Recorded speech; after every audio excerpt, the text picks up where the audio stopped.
Bene, bene, bene. Excellent. Good morning.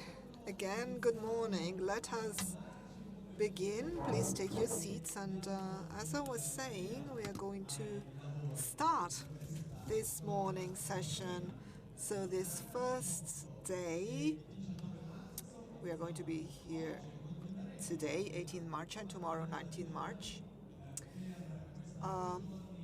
So a 2 days event with this beautiful title, Terra Motrice,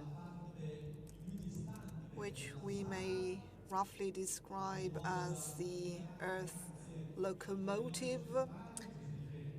Please take your seats and let us begin with today's session. I'm Filippo Solibello. I'm happy to be here with you again for this 2 days event organized by the Italian Biogas Consortium. These 2 days are going to celebrate a great legacy, let's say, a history you're very much familiar with and which many of you contributed to turn these 20 years from a beginning to success. So we are talking about Earth and its role as an engine, because everything starts from the Earth, the land, the soil. And I'm so happy to be here with you today because we're telling a story that is 20 years long, and we are telling this story by inviting here on stage once again the president of the Italian Biogas Consortium, Piero Gattoni. Well, I'd lost you. I couldn't tell where you were. And welcome back. Allow me to say, for the first time, well, happy birthday, Piero Gattoni. Thank you. Thank you, Filippo, and good morning, everyone, and welcome to Biogas Italy 2026. So despite 20 years have elapsed, I still, have a relatively good eyesight. And I have to say that I'm so excited. It is with great pride that I'm welcoming you here in Rome for this 2 days event that has become really a reference point in the production of biogas and biomethane in Italy. I would like to greet and thank all the many members who are here with us, participants. Allow me to thank the companies and firms that have supported our activity and which you will meet outside in the sponsorship area. And allow me to greet the representatives of the many institutions that are here, showing that cooperation over these past 20 years has allowed us to reach results which perhaps we couldn't even imagine back then. It was 27th November 2006. And in a law firm in Milan, 7 farming entrepreneurs who at the time had invested in the first biogas systems in Italy, after touring all over Europe to deepen, to get to know this technology, decided to establish the Kiloverde Consortium, which then became the Consorzio Italiano Biogas, Italian Biogas Consortium. So these 7 entrepreneurs felt the need to focus on a new technology that would bring them to enter a new sector, the energy sector, doing something which is not so common, let's say, in the farming sector, which is complicated per se.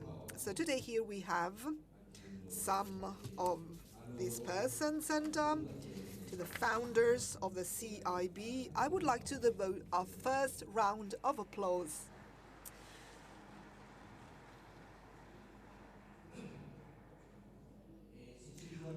And if we look to the past and we do that all together, well, I think we can really look at a long journey as well as an extraordinary one that deeply changed our farm companies and that has produced investments that developed industries, sectors that today are a feather in the cap for Italy.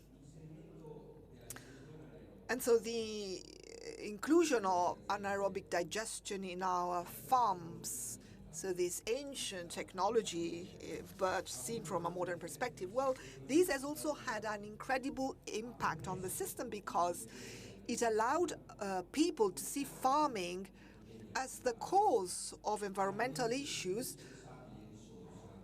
but this negative view was turned into a positive vision, as a way to respond to climate issues, so, overturning this perception.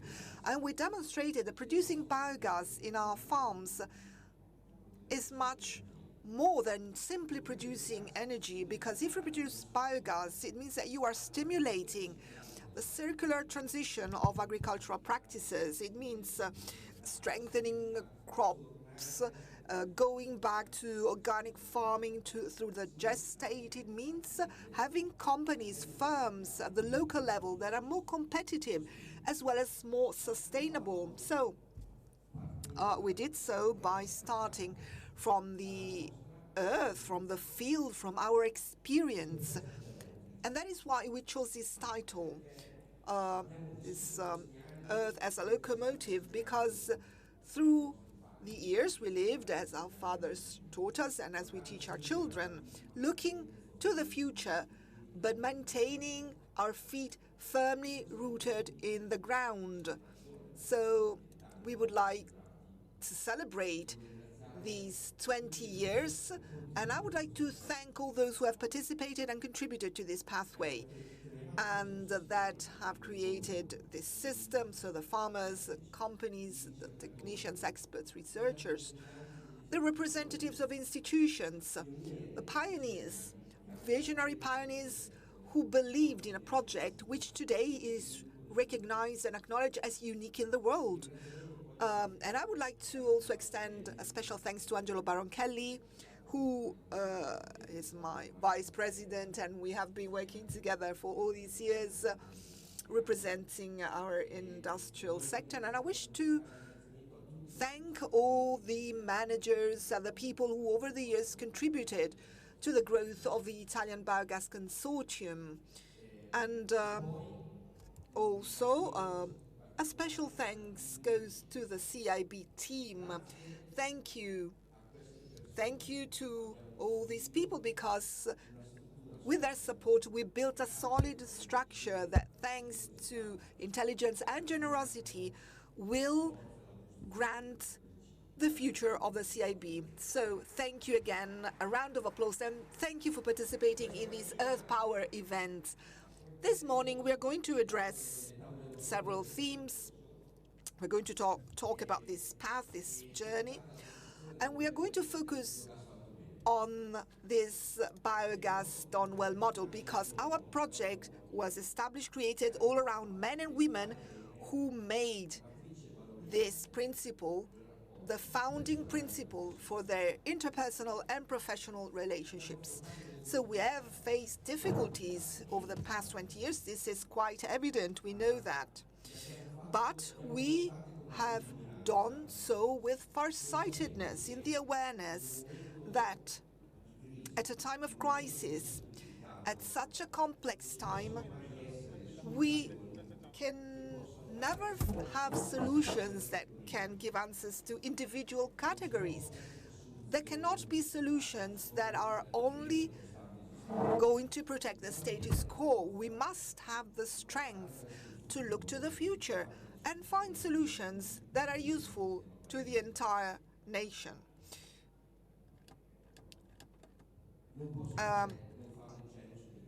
I must, of course, talk about Decreto Bollette. There has been a strong debate in Italy, and I think that as CIB we have shown our ability to come up with proposals, to be proactive. We have shown our ability to not just think of protecting ourselves, but to think of the future. I want to thank the Department of Energy of the ministry, the secretariat of the minister himself, and I hope he can come over here today, Minister Pichetto, that he can contribute to our session, because this proposal that was presented at the Council of Ministers is something that improves things, and we think, though, that it can further improve through parliamentary debate. It wasn't always easy to adopt this proactive approach, but once and again, some say that what you give is not always returned to you. But I think that what you give shows you who you are, and we are never going to, betray who we are, Angelo. Am I right? So we managed to keep together worlds that may seem to be in opposition, from tradition to innovation, farming and industry, small farms and great farms, industrial farms having a global vision, ecology and economy, renewable gases, ecologic transition, energy security. So what was unique in this journey is that we made our differences and diversity, we turn all these things into a strength, not a weakness. So today we can say that farming generates common goods. It doesn't just produce, but it has become a great element of cohesion, social integration and citizenship, returning dignity to us who work in the fields, in the country. So we are at the moment in a geopolitical situation that is very difficult, and we must be responsible in addressing the energy future of our country. We must be accountable. Unfortunately, we have witnessed and are witnessing international crisis in which primary resources are used as a weapon. They have been weaponized. But on the contrary, we know well that starting from the essential elements such as energy, water, and food, you can build peace and stability among people thanks to these three elements. This is what we are aware of, and that is why throughout our sessions we're going to focus on essential themes such as renewable finance and global crisis, repower EU challenges, and geopolitics in the field of biomass as Europe. At this moment of global uncertainty, our sector is called upon to be a protagonist in ensuring the safety and security of this country. We are going to talk about biomethane, our potential, highlighting the vital role of farm crops and agri-food production, and the coexistence and synergy between food and energy. We must not be afraid of the future. The challenges that have been addressed to us because of the current crisis require updated solutions and the far-sightedness that over the years allowed us to come out of many difficult situations. So, as I was saying, if I was just looking to the past, well, I would not be able to guide the future, drive the future. So that is why in the afternoon we're going to focus on the role of biogas, biomethane, as a decarbonization strategy. We are going to look at the markets, at the networks, with the goal of seizing opportunities and the connections in terms of value that we managed to build over this long stretch of time. To then, tomorrow, try and create a social agreement, a covenant, to plan opportunities afforded to us by our technology. All this brings us back to the central theme in this 2026 edition, the roots of innovation. So Earth power, a power that leads us towards the future. So our Earth, which is so strongly connected to safety, security, defense, sustainability, and competitiveness, is something that is going to drive us forward as the real power engine behind ecologic transition, because farming is de facto the future of humanity. I wish to warmly thank you. I wish you all the best for this event, and I'm giving the floor to Filippo Solibello. Thank you for your attention. Thank you, Piero Gattoni. Thank you again.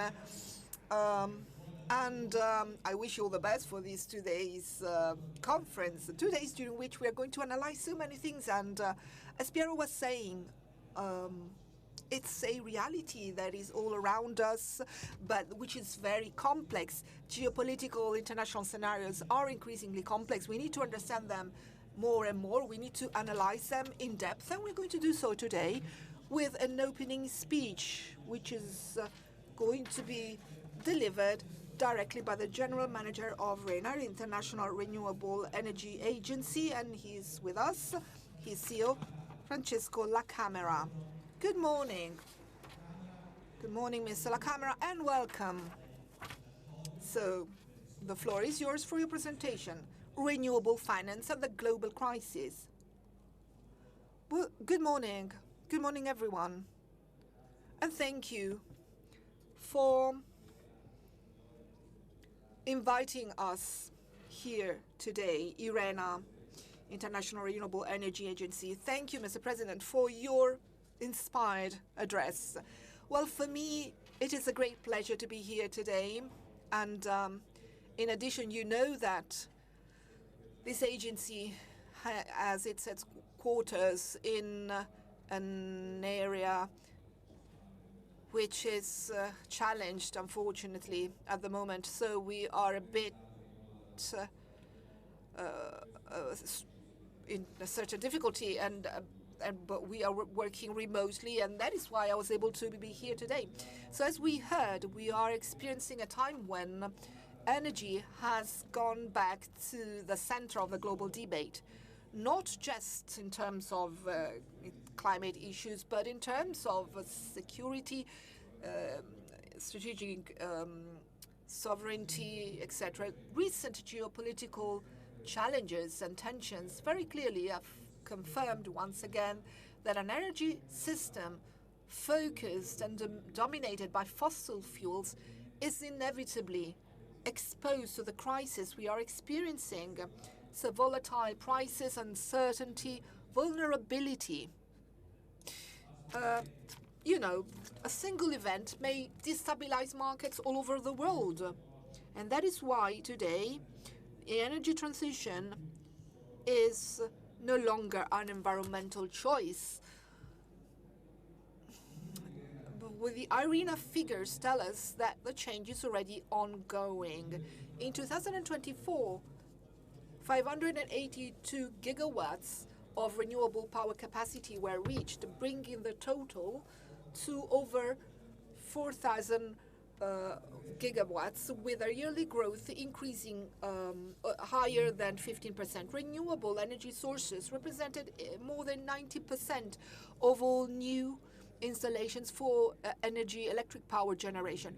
In 2025, well, data is not finalized yet, but we are about 700 gigawatts. And I would like to always refer to something whenever I can. That is that 700 gigawatts means that in a year, so much renewable capacity was installed, which is twice as much as the capacity that was installed in 70 years in the nuclear sector. And this is to give you, an understanding of the scale and dynamics of what we are talking about. And even the nuclear energy tells us that by 2050, nuke is going to represent no more than 2-4% of all final energy consumptions. So perhaps we should devote to this part of the debate no more than 2% of our time. So this transition is no longer a trend. It's a structural transformation. Global events such as the pandemic, the Ukraine war, and recent tensions in the Middle East have not slowed down this dynamic. All this situation has accelerated this dynamic. So the crisis do not stop transition, but make it faster. This is something that we must say clearly, though. This is not sufficient enough as yet, because there will be a 0.9 terawatts gap versus our 2030 goals. So our problem is not our direction, because of course we are going towards a new energy system, which is going to be dominated largely by renewable energy sources, thanks to the contribution of hydrogen, and bioenergy, biomass transformation processing. This is happening and this is going to happen. Nobody can stop this trend. However, we must acknowledge something which is quite real, that the global energy transition is still deeply unequal. In 2024, Asia, Europe, and North America accounted for 91% of new capacity, while Africa, Central America, and the Caribbean grew much less, despite having a great potential. So this is not just a matter of inequality, in social injustice. It's also a risk that this system has, because a transition concentrated in a few regions increases global vulnerabilities and it slows down overall progress and it endangers the goals of tripling renewable energy sources. That is why we need a coordinated actions at the regional level, more effective financial mechanisms, and a greater support to emerging and developing countries. The energy transition is going to be successful only if it's going to be global. In this scenario, the bioenergies take on a strategic role. So we are not talking a marginal technology, but it is an essential element in the energy system. In 2024, we observed some 151 gigawatts of capacity that was installed, new capacity, 151 gigawatts. But to be in line with the climate goals, we must bring this figure to some 310 gigawatts by 2030. In other words, doubling this in a 10-year period. So this is going to require a significant fastening with yearly installation rates, which should be fivefold compared to the present time. Bioenergy is not an option. It is part of our solution. Today, the world is still very much dependent on fossil fuels, including natural gas. And we see this clearly because there are stable markets, but prices are exposed to shocks. In the past few weeks, oil prices have increased by 40%, over $100 per barrel. So in this context, biogas and biomethane are less exposed to these shocks, and they offer a concrete answer. They reduce dependence on imports and they stabilize costs over time. They enhance local resources and they turn problems such as that of waste into an energy source. So energy security in the future is going to be increasingly based on local resources and renewable ones. This is the heart of the circular economy. In this context, Italy represents a very relevant and positive example indeed, and today it ranks among European leaders in the development of biomethane thanks to an advanced farming sector, strong involvement of the private sector and policies. And this shows that transition can also be an industrial strategy at the national level.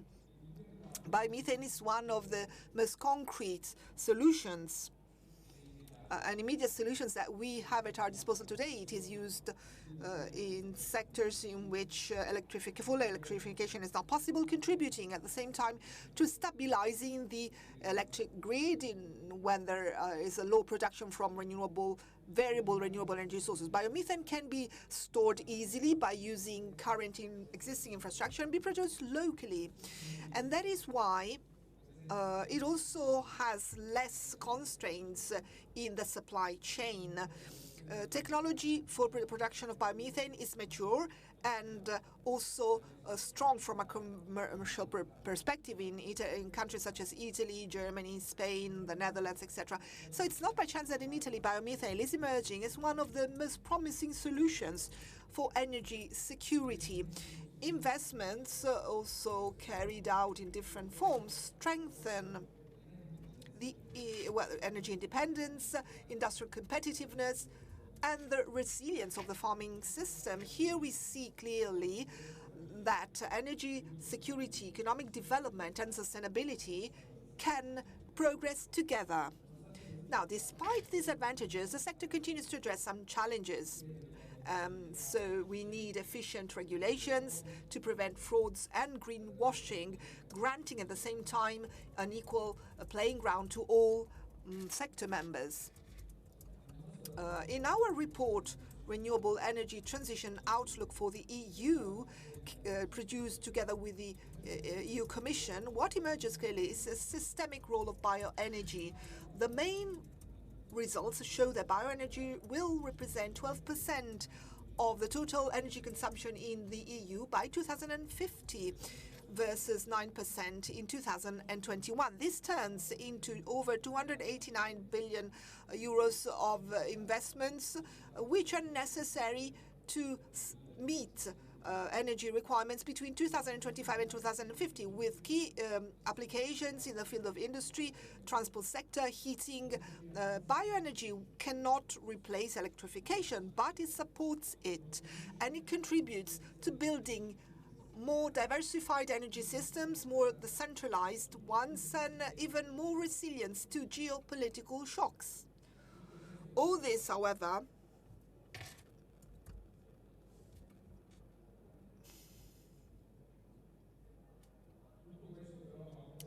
of course, is based on a prerequisite, and that is investments. The recent IRENA report, Global Landscape of Energy Transition Finance, shows how global investments in the energy transition have reached a record level of $2.4 trillion in 2024. It's more than double compared with the levels of 2019, despite the many shocks that have affected the world in the past few years. But the most important aspect is that over 90% of investments is focused in a few economies. And this, again, is something that represents a systemic risk, because energy transition, if it's unequal, it is fragile, really. And based on this overall outlook in the field of investments, also a small amount of these funds has been focused on bioenergy, showing that there are greater opportunities, but also the need to provide funding on a larger scale to promote bioenergy production. Today, it only receives 3% of global investments. So we need a five-fold increase in investments by 2030. And this requires investments which are going to be around $30 trillion between 2025 and 2030. So the capital is available. What is lacking? It's its actual allocation. So bridging this gap is essential to intensify transition, strengthen energy security, and support global development. Dear friends, geopolitical tensions that we are experiencing remind us of a fundamental truth. There is no energy security without transition. And there is no energy transition without mature technologies, adequate infrastructure, and investments on a large scale. And this is the topic I would like to refer to more specifically. We need greater investments and a broader access to funding, especially in the emerging markets and in developing economies, where currently the cost of funding is up to 5 times higher than in advanced economies. And so the Italian experience may be extremely useful also in these countries. The future supply chains will have to be resilient, efficient in terms of costs, and also sustainable in order to grant a real energy transition and a green one. At the same time, supply chains at the international level will have to be diversified in order to reduce the risks of interruptions, while the local ones will have to be strengthened in order to ensure regional stability.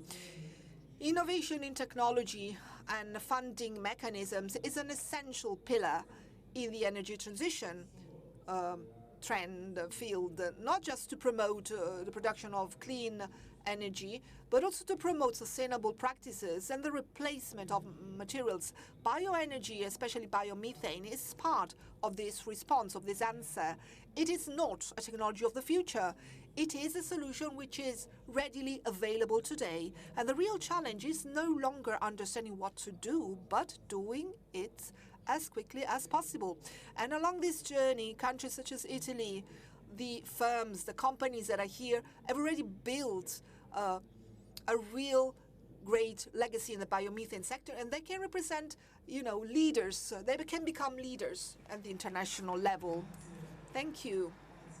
Thank you, Mr. La Camera, for your words, and thank you also for giving us a snapshot of this sector, which is very encouraging in many respects. So, a complex scenario where, though, the solution represented by biomethane, biogas, is a concrete solution and a readily available one, something that we can actually do and implement. And as many of you know, this morning is going to be very dense with so many guests who are going to help us better understand where we stand and where we're heading to, and also where we come from. So these 20 years of CIB. But let us now have a first exchange. We are going to have different panels. There are going to be talks with so many guests. And let us begin with a first part. And I'm going to come to the podium, the FAO Energy Team Leader and Senior Natural Resources Officer, Maria Michela Morese. So welcome here. There are two of you. It's going to be a dialogue. And I'm also going to call the Honorary President of Coordinamento FRE, Giambattista Zorzoli. And so, welcome, Mr. President. Please, take your seat. Eccoci insieme a tutti e due. Allora, So, welcome. We are celebrating the 20 years of this adventure, but we're also looking at the future ahead of us. So we'll start from you, Ms. Morese. We've seen how the many crises that are currently on the way are having an impact on our two main questions today, so energy and food, which are part of your brief as well. So what are the trends that we have to monitor to see how they are actually having an impact on our daily work? Thank you. First of all, I would like to thank you for the opportunity to thank CIB and President Gattoni for the hospitality and for the opportunity to participate in this panel. And thank you for your question. Of course, this fits into a particularly tricky context. Even if crises can be of different nature, we can easily talk about a climate crisis, an environmental crisis, and an international crisis. And all these crises have a strong impact on food, energy, water, and they are definitely a sort of memo reminding us that energy transition is key and it must be promoted rapidly and on a large scale. Well, renewable energy is certainly an important solution, not only to guarantee a universal access to energy, but also to guarantee a form of energy diversification, which allows for a reduction in the economic dependency, let's call it this way, so an economic impact that internationally and at a country level can be determined by not being independent from an energy standpoint. So this is particularly important. At FAO,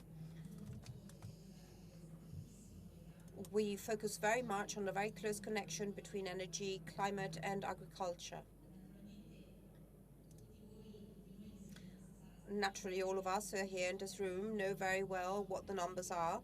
So we know that 30% of the energy that is consumed at a global level, mostly, alas, coming from fossil fuels, is used in the agri-food systems, contributing to 30% approximately of greenhouse gas emissions that come from agri-food systems precisely.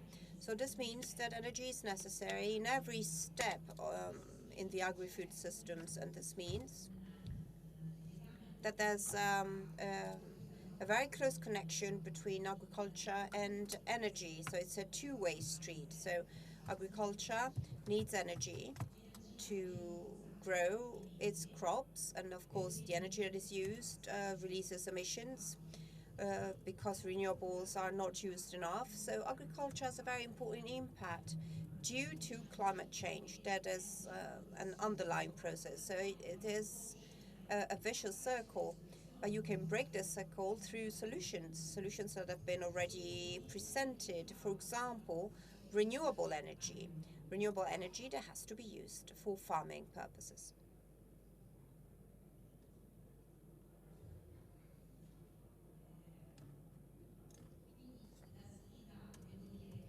So the challenge is twofold here.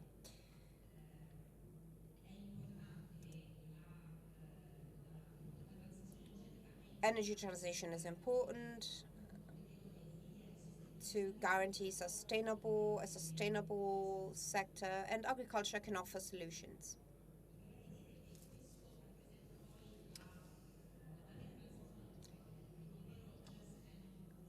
This is the real just energy transition. So an equitable and fair and just energy transition. A key point I would like to focus on is the importance of investments, investing in agri-food systems that are sustainable and that are smart from an energy standpoint, so they can bring benefits to all those who are in need. So the just energy transition we were referring to earlier. One of the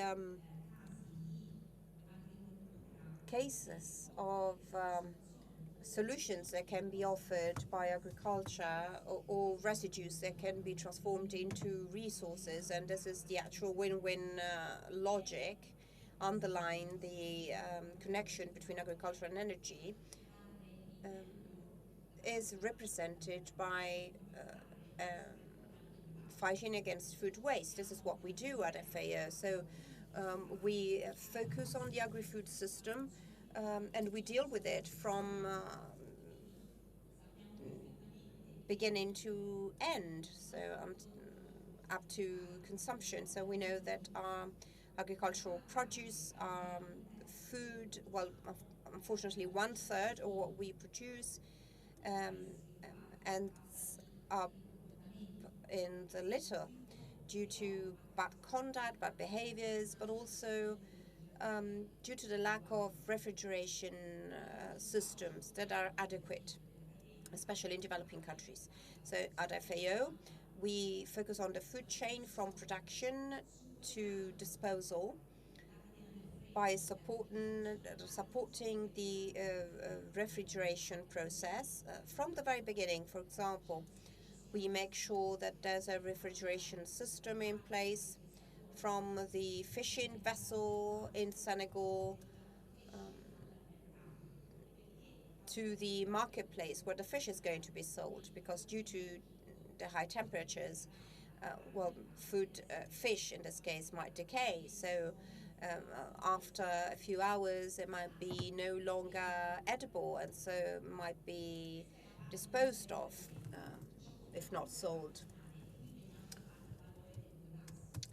We also focus on the last leg of this chain. So every residue coming from urban farmers markets, or let's not underestimate the role of ports and harbors, because many countries that are big importers, that import most of their food, quite often have food containers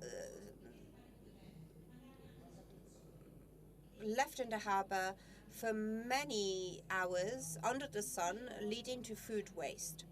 So the role of biogas is important internationally as well. This is just an example. I will probably make a few more later, but this is an example of how biogas and sustainable bioenergy can contribute to this positive nexus between food, energy, and climate. Thank you very much. Thank you. And thank you also because you paved the way for a debate that we're going to elaborate on later. So the blue economy, the refrigeration process, and the hard-to-abate processes for which our energy is playing a key role. President Zorzoli,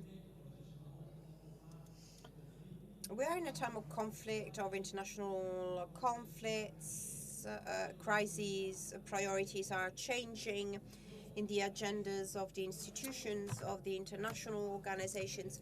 So how is all this having an impact on the paths that we have undertaken so far, and how those paths can contribute to more security internationally?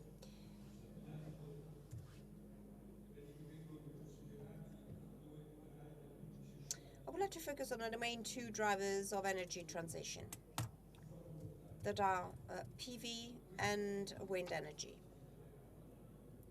This crisis was triggered by the war in Iran and is causing an increase in the price of all the raw materials and all the parts that are needed to generate such forms of energy. And this is having a big impact on wind energy because there are some key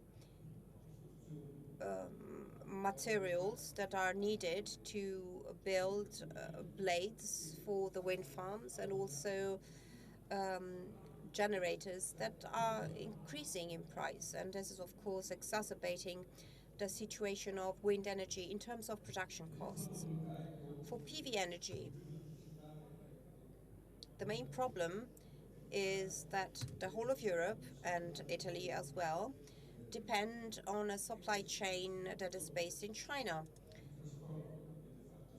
First of all, transportation happens via the sea, and this, of course, is costing more due to the increase in the price of fuels. And moreover, there's a decision made by China to get rid of a tax benefit that we had in buying PV modules. So this is causing a standing increase in the price of PV panel parts.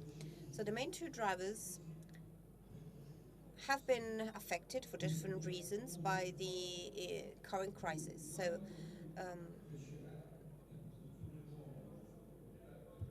the more PV and wind energy is going to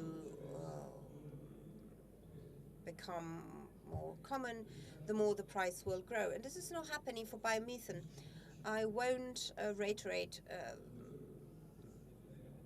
the things that the CIB president just said with greater expertise than yours truly, but biomethane does not suffer from any of these conditions.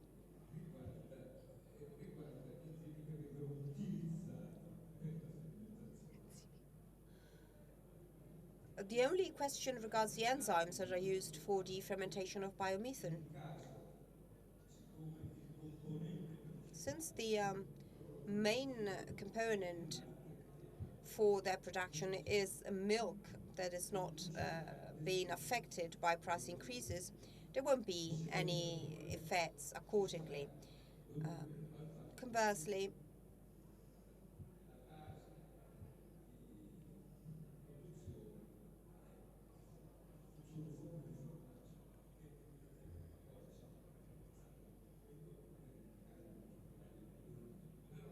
the production of cheese is being affected by cost increases. But this is the only cost item that might be affected by the current situation. But with respect to PV and wind energy, the increasing costs is remarkable, whereas the increase in biomethane production is negligible.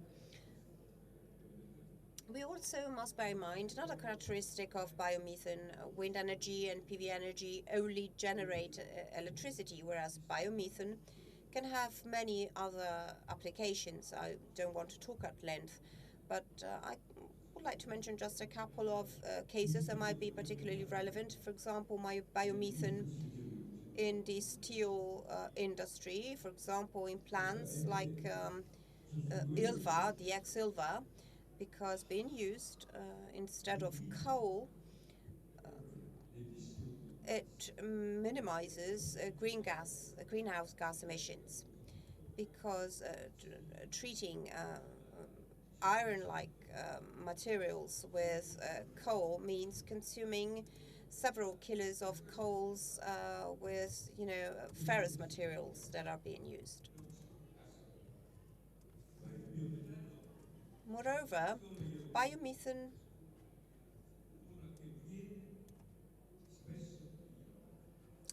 plays a role that is often ignored. The development of data centers, AI,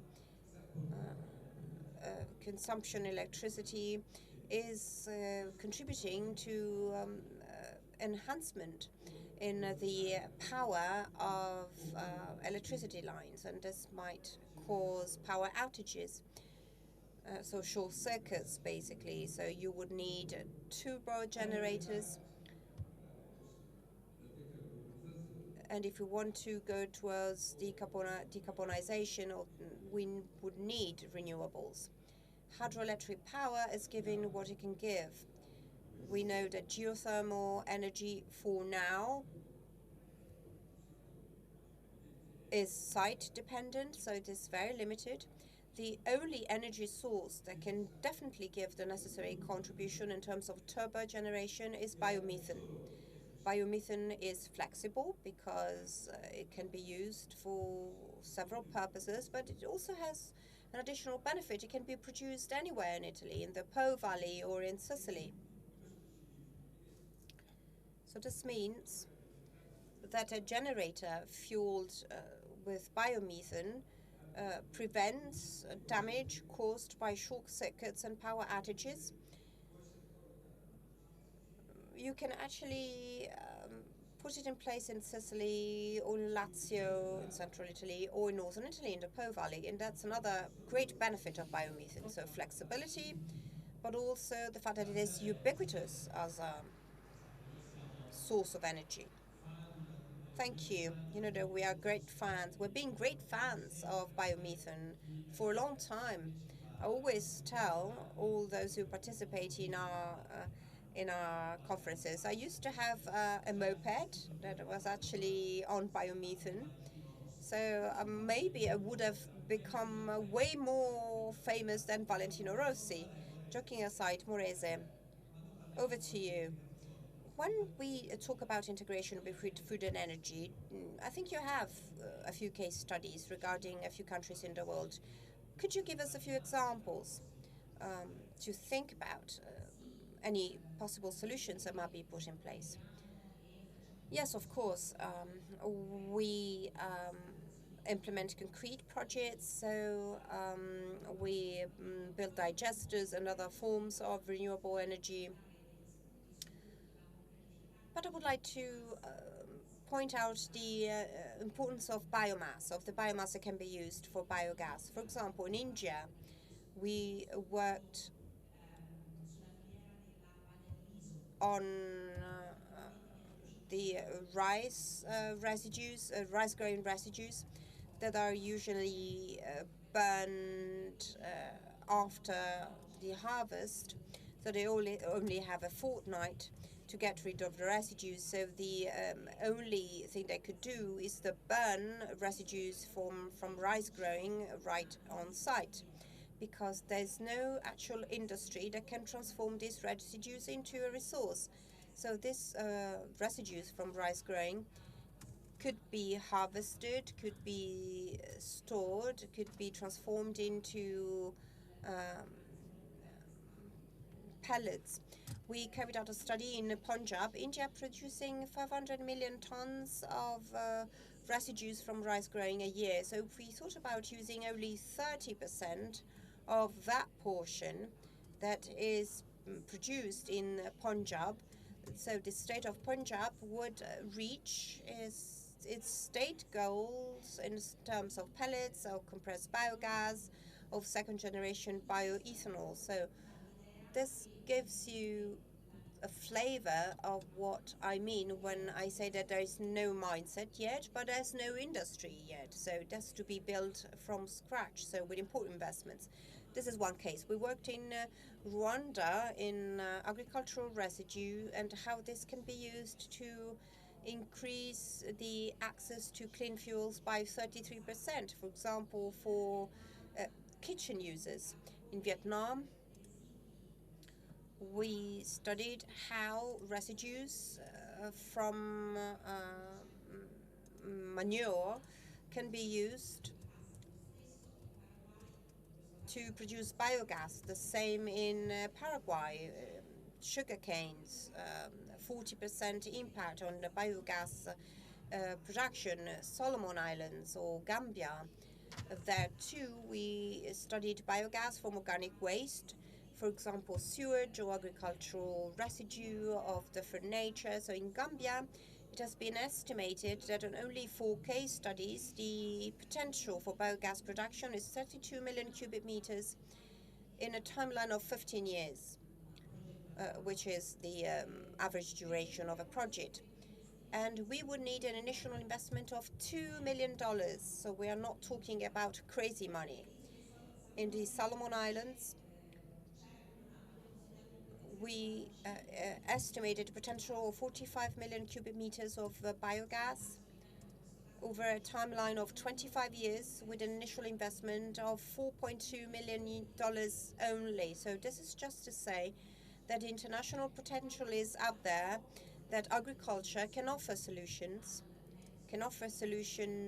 to this nexus between energy and farming. We've got important instruments in place.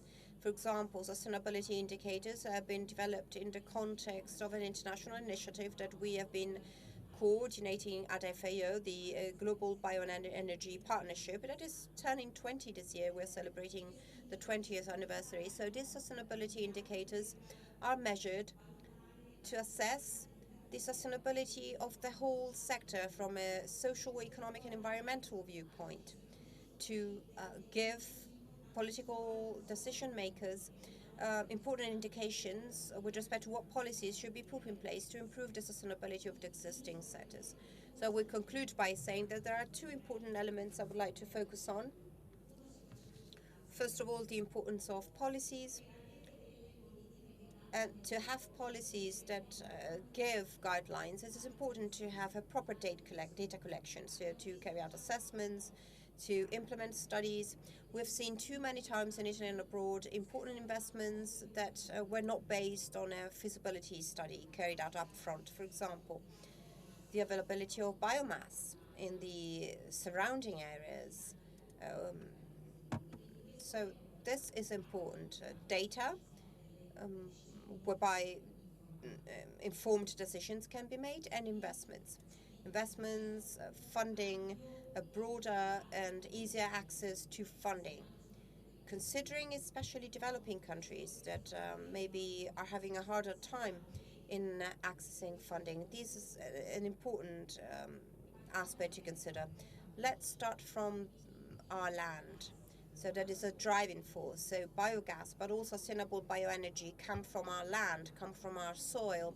But agriculture is not always seen as the starting point or as the final destination of all the investments and all the win-win policies that are put in place, engaging policy and energy. So it is extremely important to integrate agriculture and the agri-food systems into national policies, so to incorporate them with clear goals that are deeply connected to farming and funding. The agricultural sector today is receiving only 3% of the investments made for climate. But we've seen that there's a very, very close connection between agriculture and climate issues. So agriculture, energy, and climate, they are very closely connected. Thank you. Thank you, Maria Michela Morese. The story is a global story, if you think about it, and Italy plays a pretty advanced role of great innovation, thanks also from the role played by CIP over the past 20 years. So I have an historical question for you. You've seen over the past few years many forms of energy being promoted, 20 years of history.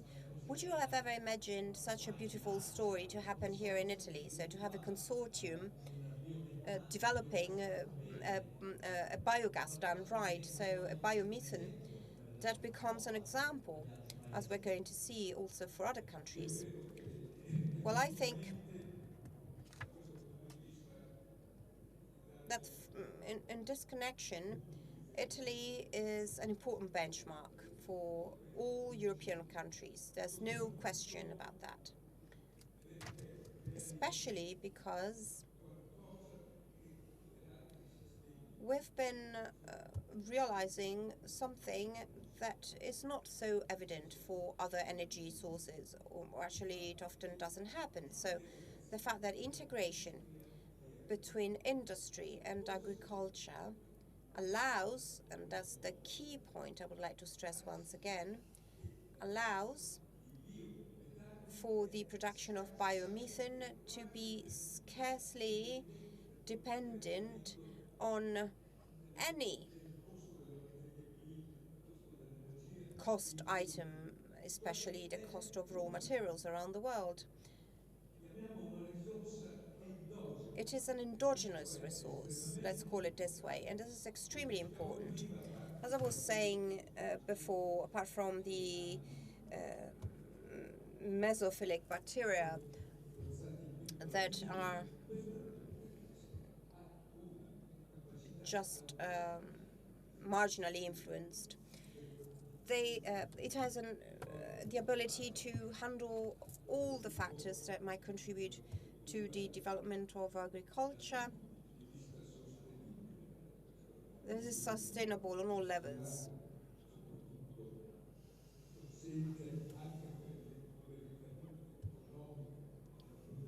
Considering also the spillovers of the production of biomethane that can be used also for precision farming.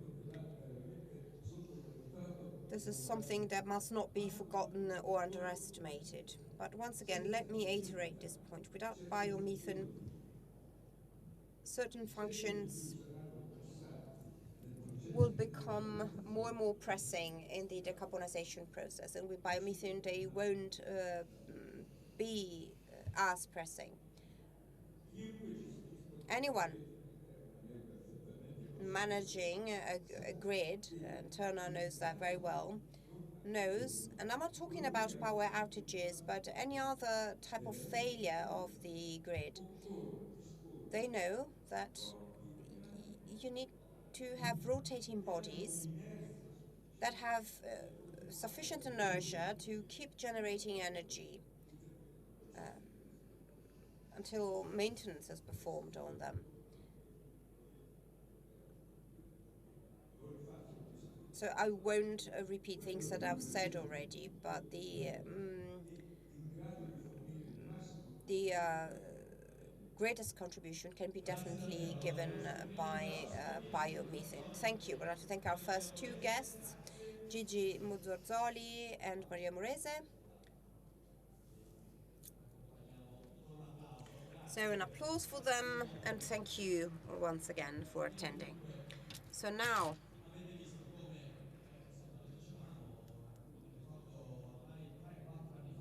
I remember 3 or 4 years ago, the day after the outbreak of the war in Ukraine, and I would like to reiterate this, just a few days after the outbreak of the war in Iran, energy is still the highest priority on our agenda, and biomethane is equally important.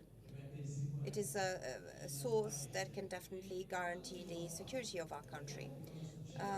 Talking about Europe, let's see what's happening in our continent. We have the great honor to welcome him, the director of the EBA, the European Biogas Association, Herman Decker. Good morning and welcome. Herman, il suo discorso partirà dal biometano. So it's going to start from biomethane, its potential and the role of production in the field of food and energy. First, if I can operate this. Oh, this is a spoiler. All right. Good morning, everyone. Piero, many thanks for asking me to give a little note on what is happening in Europe. I'm also grateful for the CIB for the hard work that you are putting in, because that's shaping, of course, our sector for tomorrow. They have asked me something difficult. They have asked me to tackle at the same time the Repower EU and, of course, look at what the effect is of the geopolitics on the European biomass. Now, of course, biomass, I'm going to translate this. I'll make this a little bit free. I'll translate this directly to biogas.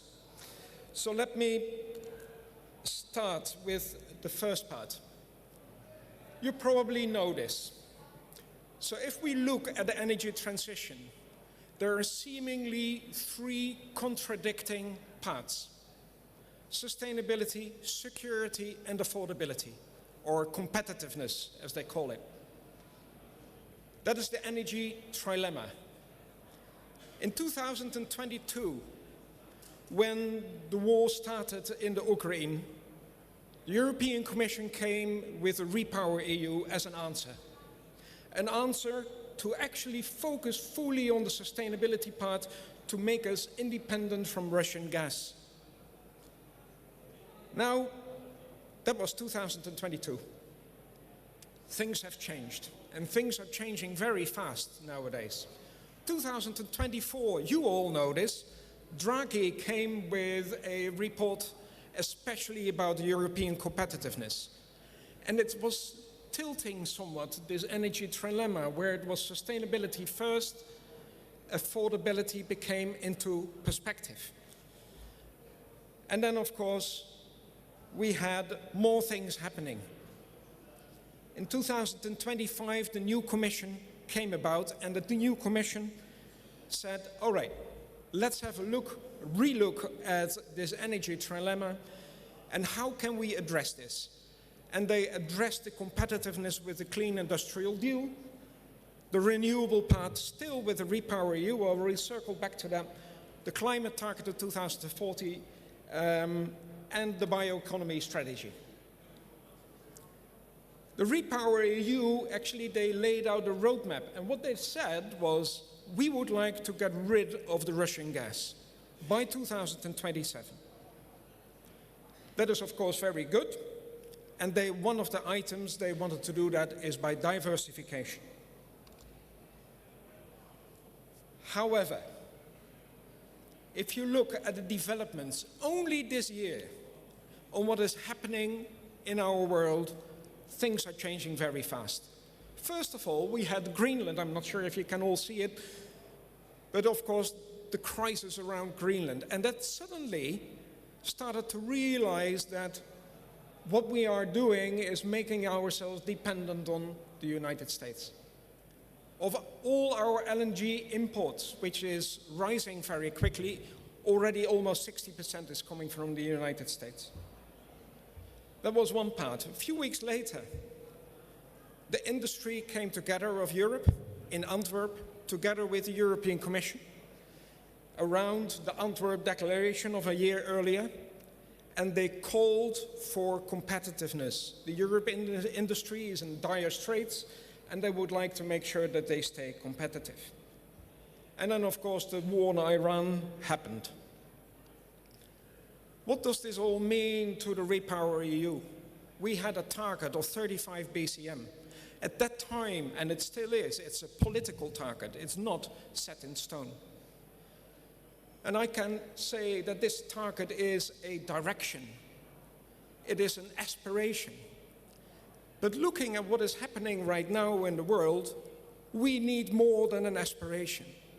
We need to bolster and harness the 35 BCM and, of course, the possibilities what we have. We need to harness that in future. There is good news, though.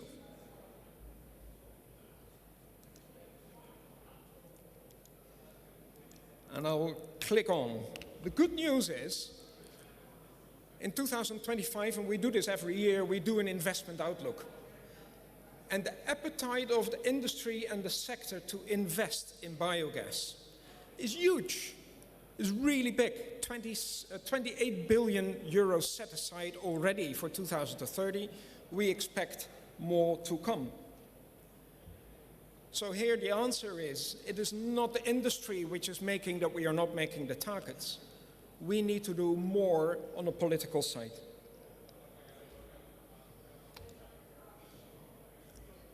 Then I would like to also show you, because this is the reason why the industry wants to invest. Here you see two things in the graph. One is the downward slope of the line shows what the European Commission is expecting on the gas demand in 2050. And then, of course, the bar graph, which you see, is actually the sustainable, and I would say the minimum sustainable potential biogas has to deliver to Europe. Meaning we can outperform the total gas demand in Europe, which means that we have ample supply to also supply to, for example, maritime, road transport and other paths. So, we have now addressed a little the geopolitical situation, the political situation in Europe. Now let's have a look under the bonnet. Let's have a look at the engine. And we will look at some of the items where the EBA is working on to see and to help the sector grow. The first part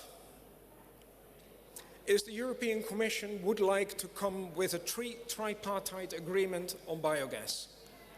This is important. Tripartite agreement really means that we work together, member states, industrial sector, but also, of course, end users, but also the European Commission, to solve barriers. I do have to say, yes, it is important, but there is much more needed. So I promised to get back to the bioeconomy strategy, because this is one of the cornerstones which is important and where we need to work on. It was released in 2025, last year in November, and actually there are a few main objectives in there. I won't read them all. I would pick out two. One is building new lead markets for bio-based products. Biogas is right in the middle of it. And actually, we are mentioned within the biogas, within this circular economy strategy. And the other part is the enabling of the sustainable biomass supply across the various value chains. And again, we are there to mention. And a very important part, and this is a strategy which will be translated later in the Bioeconomy Act. So let's have a look, because we are really circular and we are helping total industry and the European sector. If we look at the circular economy, and again there are quite a lot of text, so I will focus on where the arrows are. There are a few important items coming up. First of all, the carbon removal and carbon farming strategy and the methodologies. We are working on this as Q1, this is coming out, as well as the nitrate directive evaluation. This is also very important, especially in relation to what we can do in relation to digestate as well. Then Q2, we are looking at the fertilizer action plan. And of course, at the livestock strategy. And Q3, there it is, the Circular Economy Act and the evaluation of the fertilizer product regulations. This is just a small, say, chip on what is all playing out and what the engine is of all the legislation which is here in Europe. I would like to have a look with you together as well as on the sustainability part. Because on the sustainability part, there are many other things which are playing out. I would like to highlight two. There are actually highlighted here one, but I would like to mention the other one as well, which is the RED 3. And especially I would like to mention the Annex 9. The Annex 9 lists the amount of feedstocks which are needed or which you can use and to be seen as an advanced biofuel. I have heard from the European Commission and other people, we should not speak too much and too loud about what we can do with, for example, sequential intermediate crops. I disagree. Sequential and intermediate crops is a route to go for biogas. We should not shy away, because it's not about the crop. It is not about the crop. It's all about the farming practice, like biogas done right, like farming for future. That is at the heart. And if we can do it right, we can revitalize our soils, we can bring energy to Europe. The other part is also very important. We are now working in the red, we are working on the ETS, but the Commission needs to work with a few beyond 2030. And they're coming out with plans on how to shape that. We are working to see how we can make it simple, how we can make sure that legislation is not say, strangling us, but helping us. And this needs to be in the package from 2030 onwards. So this was a short, very short part on what is playing out, a sneak peek on what is all there. So let's return to the politics, because we have looked at the engine, but what is now the direction where we need to go to?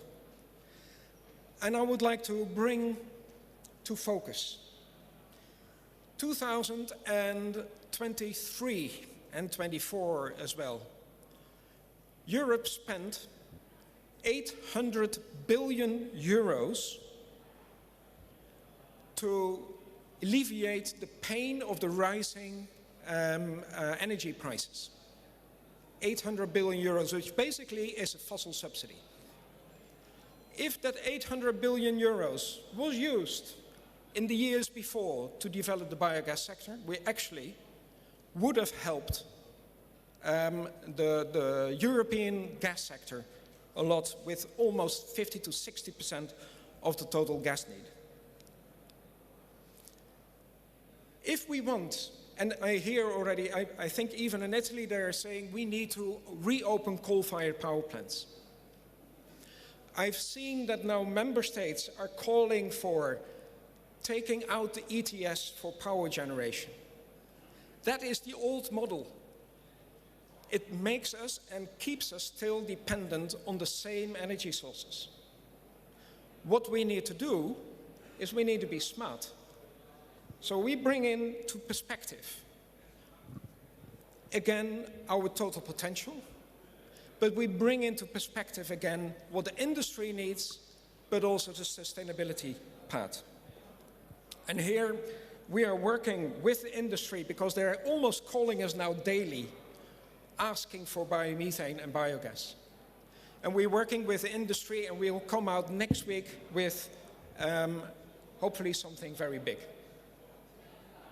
If we want to help the industry on one end, if we want to relieve the pain on the other hand, and if we want to accelerate, maybe one of the items what we can do is, instead of taking out the ETS altogether, use the ETS as a model.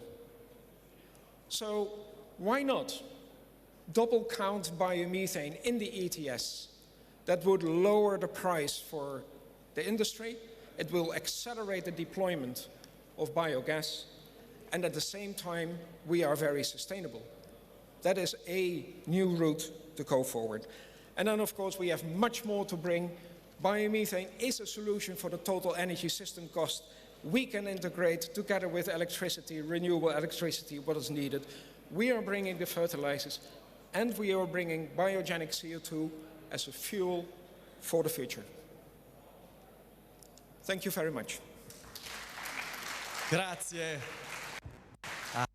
Thank you, Harman Decker, for your words. So much. The president of EBA, and you've seen how the data he presented and his analysis do confirm what we were saying earlier. So, to what extent biogas done rights and biomethane can be credible and immediate and effective responses to international crisis, and how the EU path can go in that direction. So today, though, as we were saying, we are here also to talk about the 20 years of the CIB. The 20 years during which what you see today was imagined first and then put into practice and developed. And so we do this with the next panel of guests whom I would like to invite over to the stage. But first we're going to show you a video and then we're going to meet our guests.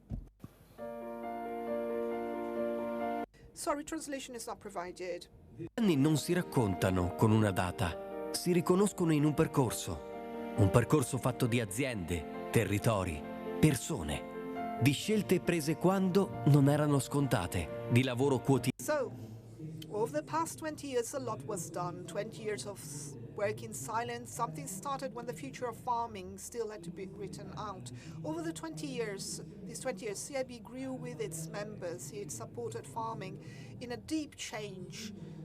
It built skills, relationships, and visions, creating new opportunities to for farms, and it made it possible to enhance the resources as much as possible, giving rise to new sustainable models for the environment and the fight against climate change. And it also developed a new chain, a solid and concrete one, supporting the country. The merit of this growth belongs and goes to those who day after day decided to innovate and invest in biogas done right.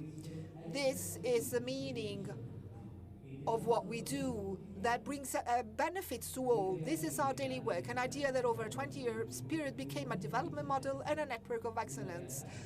A reality that continues to walk and grow thanks to its members.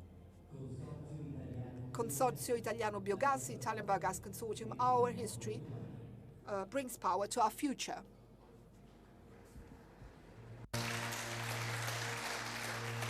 Ed eccola allora. And so, this is our history, the history of this Terra Motrice, Earth Power, 20 years anniversary, which we are celebrating today and tomorrow. And yesterday, we celebrated the anniversary of unification. We saw the Frecce Tricolore, the Italian aircraft, acrobatic aircraft. They could be powered with biomethane, use fuel that come from this field. But let us now celebrate our history with the people who have made it. And I would like to call to the podium, to the stage, the founder and co-CEO of Biogas, Stefano Bozzetto, the president of Legambiente, Stefano Ciafani, one of the founders and members of the board of directors of Farming for Futures, Emilio Folli, and Dan Peters from Common Future. So welcome everyone, and it's great to see you here. Good morning. Good morning. Good morning, Dan. Welcome. So we are kindly asking our guests to take their seats, and welcome again. So as we were saying, 20 years of Farming Future that you know very well because you have played different roles. And I would like to start with Stefano Bozzetto because he was, the person who inspired this journey of biogas done right, a difficult path, and a path that perhaps at first wasn't so easy to imagine. How do you remember this beginning, and, how did this adventure unfold? Well, allow me to say something to start with, because I heard the words of Armin, and he was talking about the fact that some people would like to retouch, let's say, Annex 9. Well, this is very much related to biogas done right. It was 2010, and a researcher from Michigan University, Bruce Dale, you remember him with his hat, and he wrote an article that basically was saying biofuel done right, how to produce more fodder, reducing emissions in the farming field and producing energy, boosting energy production. Well, The director told me that I cannot say what I would like to say, but what I can say is we are claiming for the right for nobody to, let's say, bother us, preventing us from using organic produce to produce biogas. We do not want to reduce the production of farming produce, quite the reverse. We just want to reduce emissions from farming, which represents 12% of global emissions. If I were to explain what biofuel done right means, it means intensifying, from an ecological standpoint, the production of our crops in our farms by having a local demand for digestate, so producing more food, polluting less, but having the right to do so. So in terms of using farming, animal husbandry effluents, farming subproducts, and vegetable crops. This is a right that we want to have in the farming field. Those who invented indirect use land, and you know, when we talk about these topics at the CIB, we consider them to be absurd, but now they are rooted into EU and world legislation as a debt, regardless of whether you emit emissions or not, whether or not you produce biofuel. We claim our right to change farming and produce more organic substance. And I see you, Mr. Perella. We are proud of the fact that we and the French, the largest agricultures in EU, recognize cover crops before and after main crops. Remember the fight we had in Brussels then, because we want to have the right to we want to make our farms more efficient, also to produce biogas by increasing food production and reducing emissions. This is our battle. If we lose ground on this, and if we can only use waste or refuse, well, you know, we are not going to reach our potential for biomethane, because we will fail. We will make EU farming fail. And I would like to conclude by saying the following. I don't know if Filippo Andretta is here, but oh, hello, Filippo.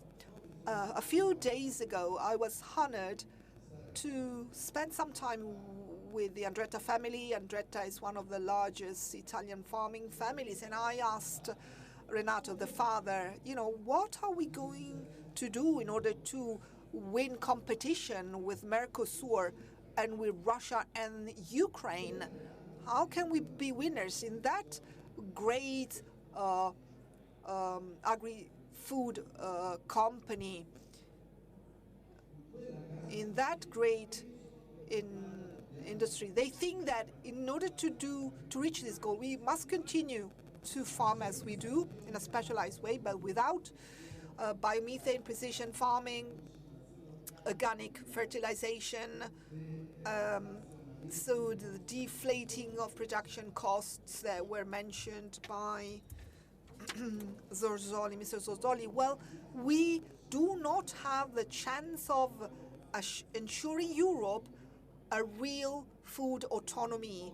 So today, the protection and reaching of our potential really depends on protecting the notion, the concept of biofuel and biogas done right. More food and more organic matter for digester, less pollution in farming, less pollution in the transport sector. Thank you, Mr. Pozzetto. And I'm going to come back to you for, you know, our last concluding remarks, because this 20 years journey was so amazing. It's a journey that was taken part in by so many people. And you were mentioning Dan Peters, a great expert in the field of renewable energy sources, energy transition. And so we would like to ask him his opinion on what he has seen when he got to our country, arrived in our country, and he was called, he was invited to support the CIB along this journey. So Dan. Energy and food. These were the reason for your first involvement in the definition of the biogas done right model. So were you surprised by what you observe and later verified, not only concerning the feasibility of the coexistence of the two aspects, but also the advantages that they can have reciprocally. Yeah, thank you very much. Indeed, I clearly remember in 2016, I was in Utrecht as a consultant, and I was approached by Fabrizio Sibila, sent for by Stefano and Piero, to come to Italy to assess this great concept, biogas done right. So sequential cropping, double cropping, many co-benefits. And Stefano and Piero had the vision to make this recognized in Europe, but also realized that it needed to be validated, it needed to be assessed. So I went to Italy, secured also the support of Wageningen University, agronomist, and Stefano and Piero explained to me the concept, toured me around, visiting farms. We went to Palazzetto Farm, Ernesto Folli, and decided to analyze it. Data collection, what happened before biogas done right was introduced, and what happened after. Now, the results were spectacular. Yield increase at least 35, often well above 50% by adding a winter cover crop. No significant increase in irrigation in the wintertime, no significant increase in fertilizer, positive effect on local biodiversity, on soil erosion, and also expanding the availability of sustainable biomass at an overall lower cost per ton of feedstock.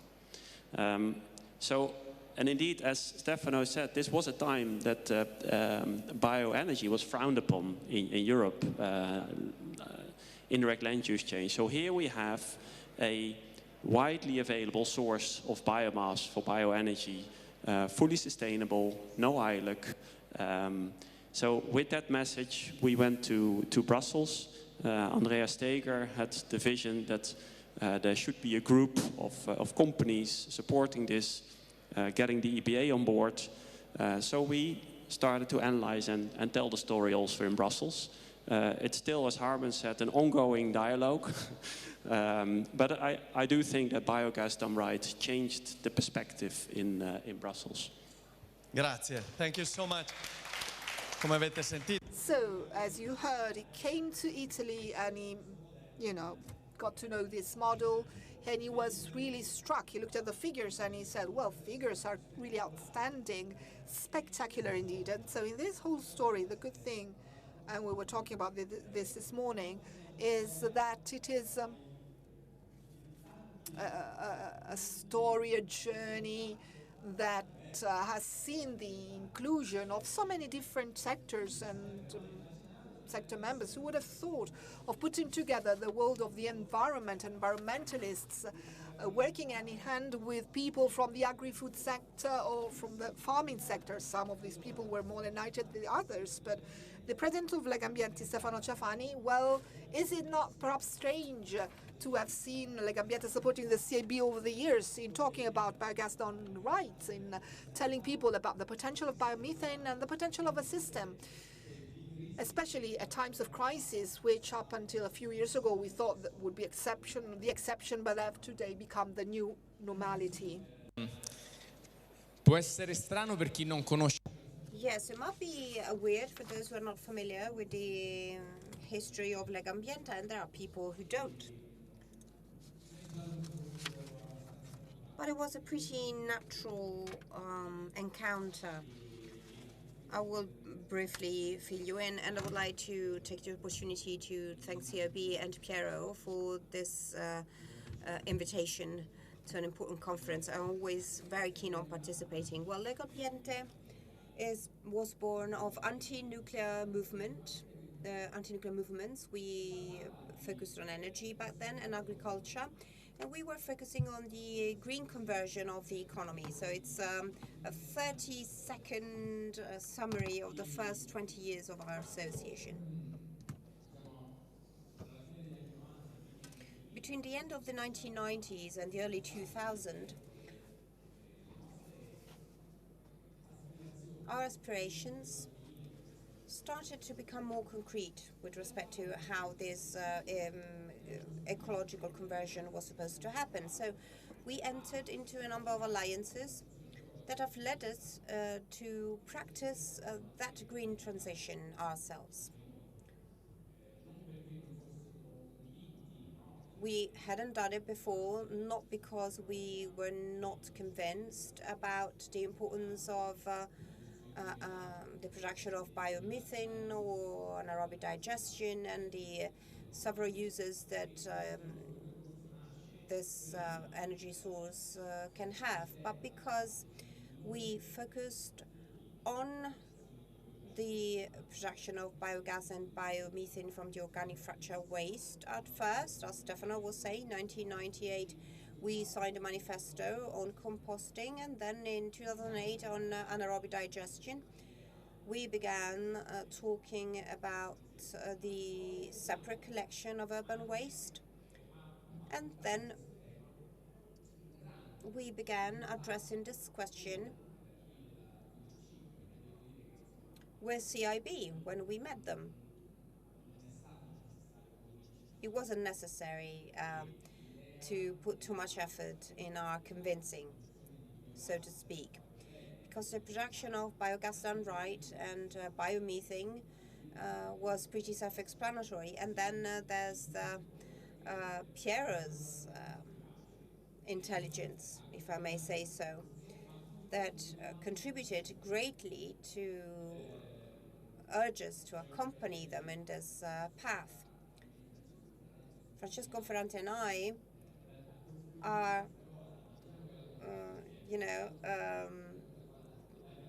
having an argument sometimes with respect to who was the first to decide to get on board. But both of us actually were willing to join. The energy sector, the agricultural sector had to be connected, and we couldn't but be protagonists of this connection. With CIB, we have launched a number of initiatives. We've been amongst the promoters of the Farming from Future process, where digesters are at the center of the agroecological transition. And this was absolutely key because we did our own transition. The farming world did theirs. So when there's a transition, you set aside a model and you embrace a new one. So a different one, and of course the old one gets a bit agitated if we set it aside. And this is what's been happening for a few years.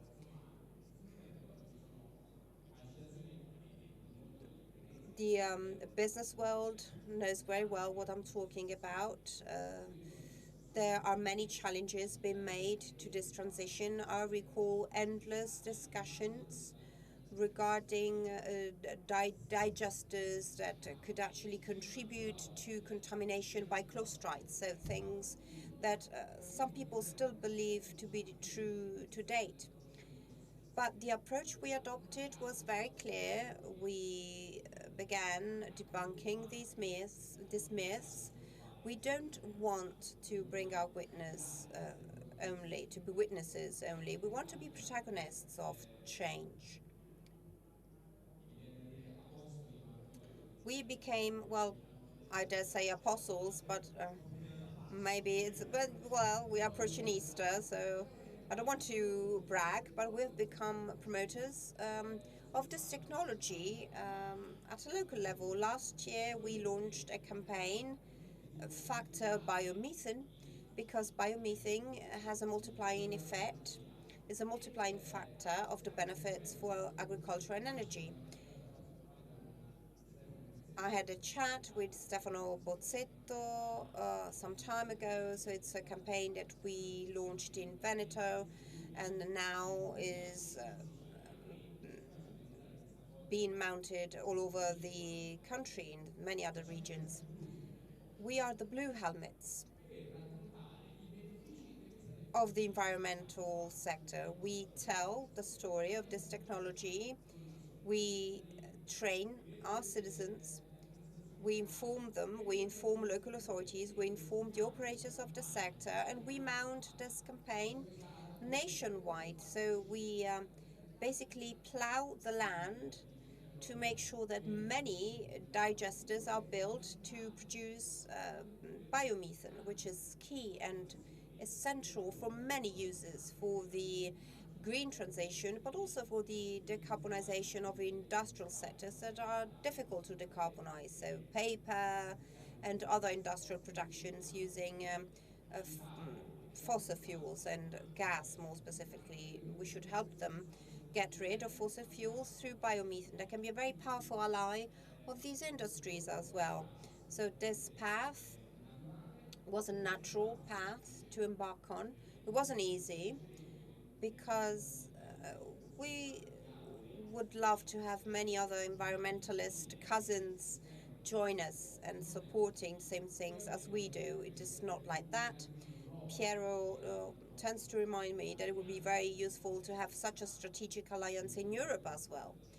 I'm referring to the alliance between Legambiente and CIB, but unfortunately there's no such a thing in Europe, like our alliance. But let's not get too frustrated over this. We have to make sure that this model, which is an important model we attach great importance to, can be replicated. Meanwhile, we are working to strengthen the Italian model, and our association will keep contributing in Rome and with the regional committees and the regional bodies that work to disseminate this extraordinary technology. Thank you, Stefano Ciafani, President of Legambiente. Maybe an ambassador rather than apostle, that would be a better word.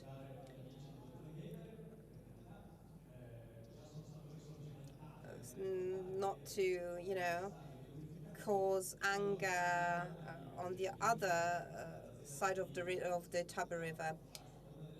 Well, Emilio Folli, your farm was one of the first to implement the model of the biogas done right. Then you studied in the US, you came back to Italy. You're one of the next generations of farming 6.0, and idea adventure of farming for future. Can you tell something more about it? Can you tell us something more about it? Yes. Well, I was smiling earlier, listening to those who have taken the floor before me, because I recall perfectly well when Stefano came to see us back in 2012, and he was already talking about biomethane. We have just taken over the first plant, and we said, well, hold on a minute. It was already pointing to the future, but we needed time. Then, not so much time, really. Because in June we are going to launch the second biomethane plant, 1,000 standard cubic meters per hour, 1 million standard cubic meters a year. And also listening to Professor Peters, I was smiling because my experience in the US was born out of Italian biogas like this one. Tom Richard was speaking in my place. He was the director of the London Search Water Building in the US. I was a student. I was, working on my dissertation. I was listening to him, and I realized we were talking about exactly the same things. So we are talking about the same thing, so I should get in touch with him. So I physically tackled him at the end of his speech. So it's an invitation to tackle Professor Peters here. So, or other professors, because beautiful adventures can be born out of these encounters. I've experienced something extraordinary on a personal level and on an educational level, thanks to my tackling abilities.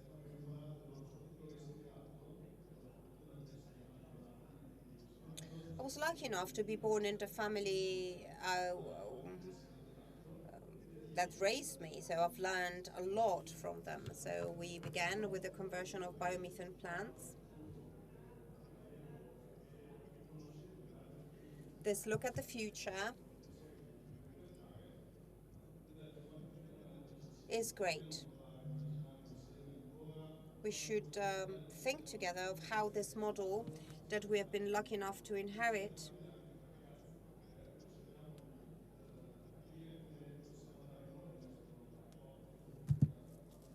could might actually be used for a future that will be our future. So we launched a startup with a group of young people. Everything is new for us, but we are a group of young people which have the same look, share the same look, and have the same experiences. We have an inclusive approach. I don't know how many young people are here in the room, but those who share the values that we have been promoting as a group will surely feel represented. And so please join our group. So we are ready to welcome you. So we need you. We need you because everything is new and everything needs to be done together. So when the foundation was established, it was established as a group of young people that want to focus on research and want to focus on a different way of doing business. We involved Bocconi University for the research part, so the Agri Lab from Bocconi University, and Gaetano Fiorillo, who directs the lab. So we launched a research monitoring group that will work for 3 years. Well, the focus of this project was the enhancement of digestate, because we are not only producing a renewable molecule, we are producing fertilizers. We're producing fertilizers that are not enhanced enough. There's still unexpressed value there, so digestate cannot be compared to livestock effluents or regular manure. So we have to understand what's the future for this incredible product. I've been lucky enough to study on this product in university, and I've realized what it has brought to our farm.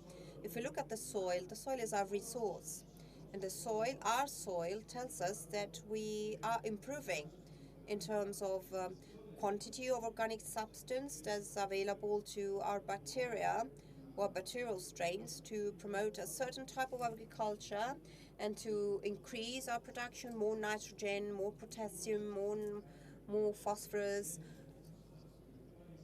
ability of cationic exchange. So all the chemical physical characteristics of the soil are telling us that the soil is doing better. The soil is feeling better and can produce more.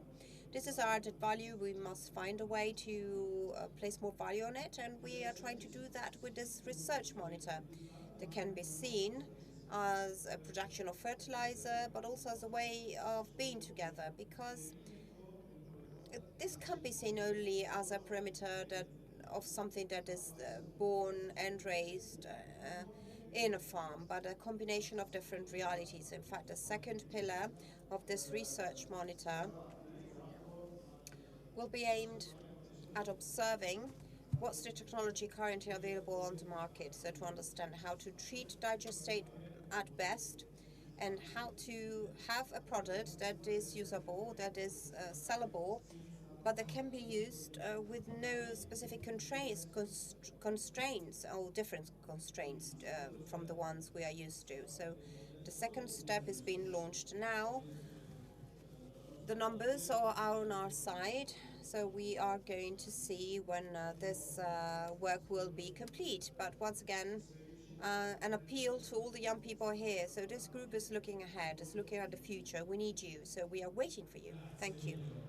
Thank you, Emilio. Thank you, truly.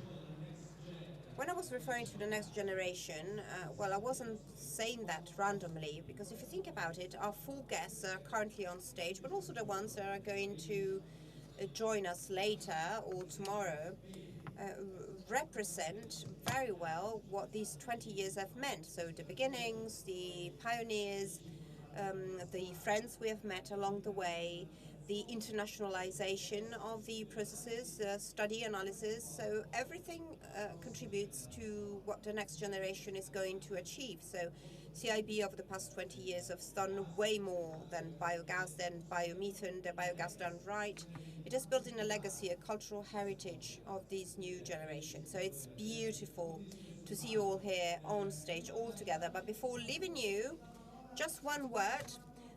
from all of you that epitomizes these 20 years. So a summary of these 20 years as you've experienced them. Just in one word, please. Stefano. What have these 20 years meant for you? Just off the cuff. Do not be close-minded. So learn from what you see out there. But a message that I want to share is we have to keep being a driving force. We have to keep having the right to say that intensive agriculture is the future. Intensive in terms of knowledge, in terms of sustainability, a sort of green intensification, as we can call it. We need policies that acknowledge our dignity. And one more thing I would like to say, next generation. But in the countryside, you never retire, so you will have to put up with us. Dan, please, just... I would say dialogue, so selling all the great things that are happening here, selling that also across the continent. And that's what CHEAP has initiated. Okay, thank you. Thank you so much. Stefano Ciafani. Bella. Well, the word that comes to mind when thinking of the past 20 years is farsightedness, vision. So it was a process that told about the farming of tomorrow through technology. And by telling about this biogas done right model, we learned that the model we had in place was not that good. And this is not that obvious, because we are champions in saying how good we are, but saying that we want to become smarter or better is not easy, especially when you admit that you have not always been that good. And this is something that needs rewarding. It's not something obvious. Emilio. Well, Stefano was pretty clear, I must say, but I would like to add inclusivity, because in my view, the limit of many worlds today is being close-minded and the unwillingness to have this constant exchange, which is key to stay in a world like the world of today that keeps changing. So we must be ready to change accordingly, but to change together. So we need a constant exchange. So inclusivity, thank you very much. Thank you to all our guests.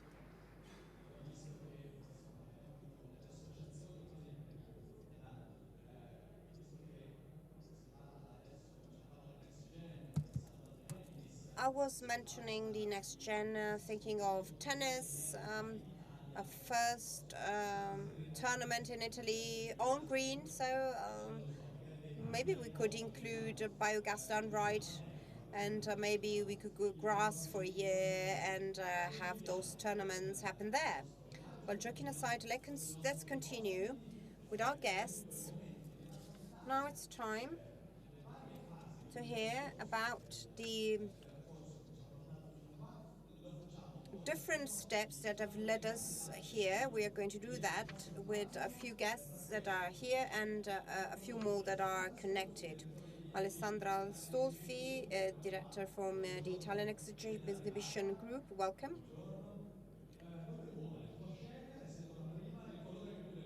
Any chair would do. Massimo Centemero, director of CIC.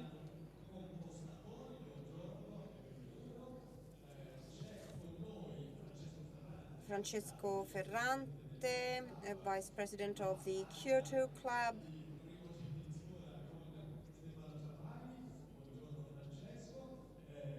Good morning, Francesco. And the other guests are connected. So let's welcome. Good morning. Giuseppe Castiglione from the Agricultural Board of the Lower House of Parliament. Good morning and welcome. A big applause for you.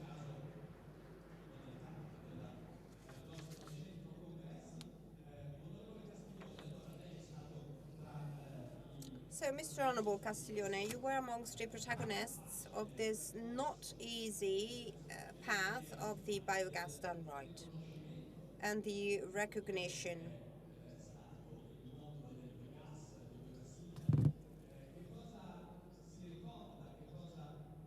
of Biogas and Biogas Italy. What would you like to stress about this adventure?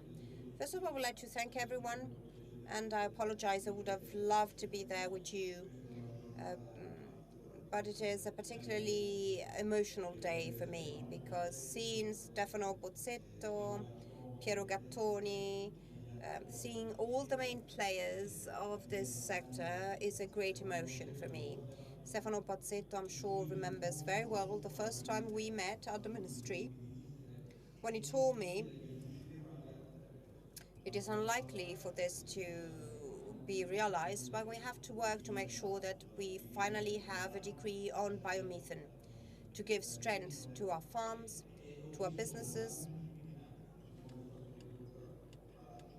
And I saw the vision of those who were looking ahead and were aware of the hurdles. And I see a great alliance today. I see that big dream come true. It's been 13 years. And I have the pride to say that the first decree was signed by me. And it is a great emotion for me to see you all today. So I would like to thank Stefano, I would like to thank Piero, thank them for what they represented at that time. We found a way. We found a way that was very challenging, very demanding. So we needed to involve associations, even farming associations. Now they are all supporting this sector, but it wasn't like that back then. So we are particularly happy that things have changed and that policy making contributed in shifting from an experimental stage to a public policy, an actual public policy. So together,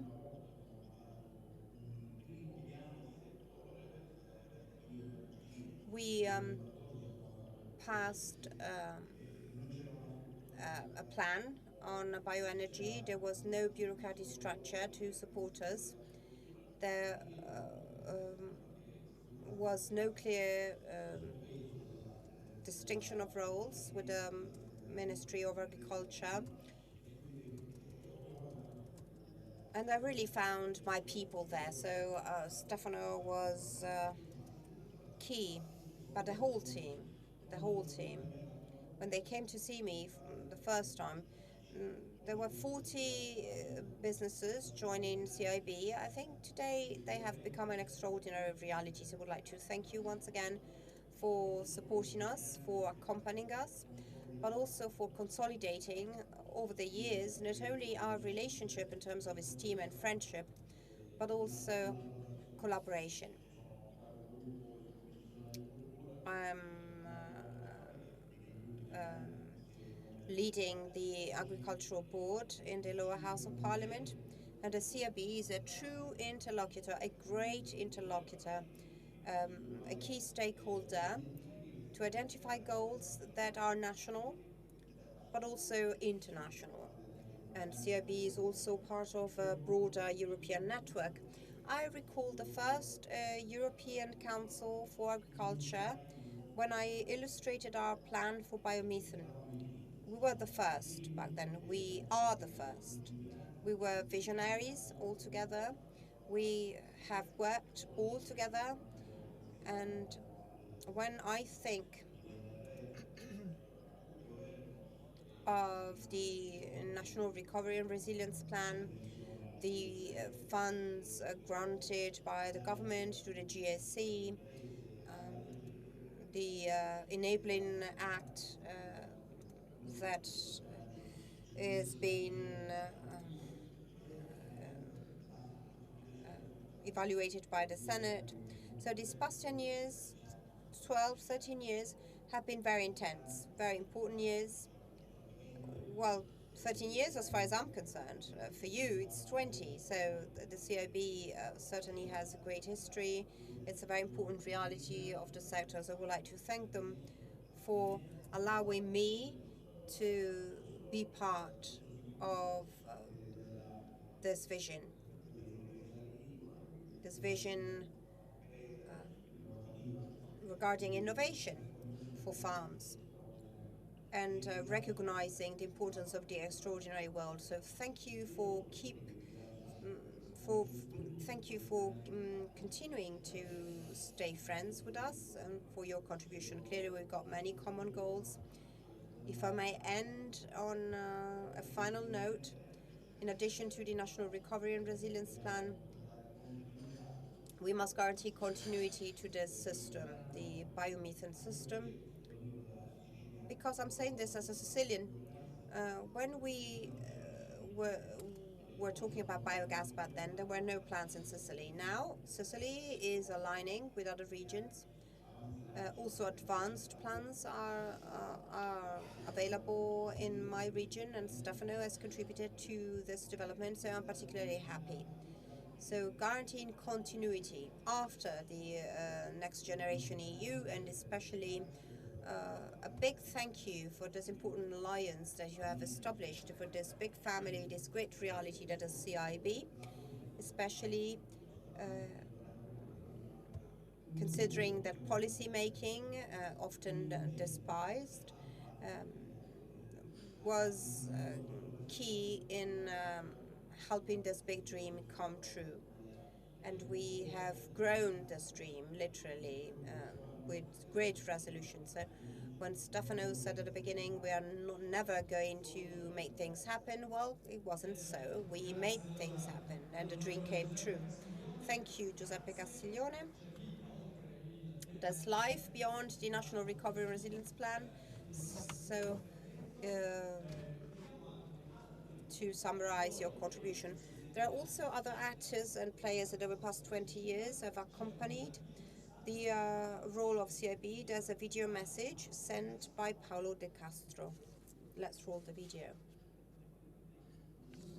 Good morning, everyone. Good morning from Paolo De Castro. Unfortunately, I can't be in Rome this morning with you for this very important initiative taken by CIB. I would like to thank you, President Gattoni, and all the other friends that are attending. I think it is a high time that we take stock of the situation of biogas and biomethane and the extraordinary opportunities that they offer to involve farmers, the industrial world, and the contribution they can give in a very difficult time like the one we are experiencing now.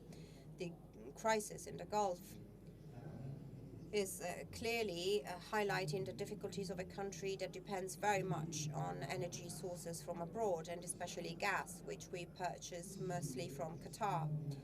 These are extraordinary ideas that have been promoted by Italy, but I would like to stress also the role of Europe. We must build big chains to engage all stakeholders and all the actors, and also the rules regarding controls. We must not exaggerate by adding bureaucracy to the already existing red tape when we need to streamline things, when we need to make things simpler to guarantee the growth of this very important sector. I couldn't be with you today because I'm in Brussels, but it is extremely important to share this message regarding Italy, regarding Europe. We have to work together to create simple rules and to build strong chains and sectors so that biogas and biomethane can be an extraordinary opportunity for all the actors in the sector. Thank you. Thank you.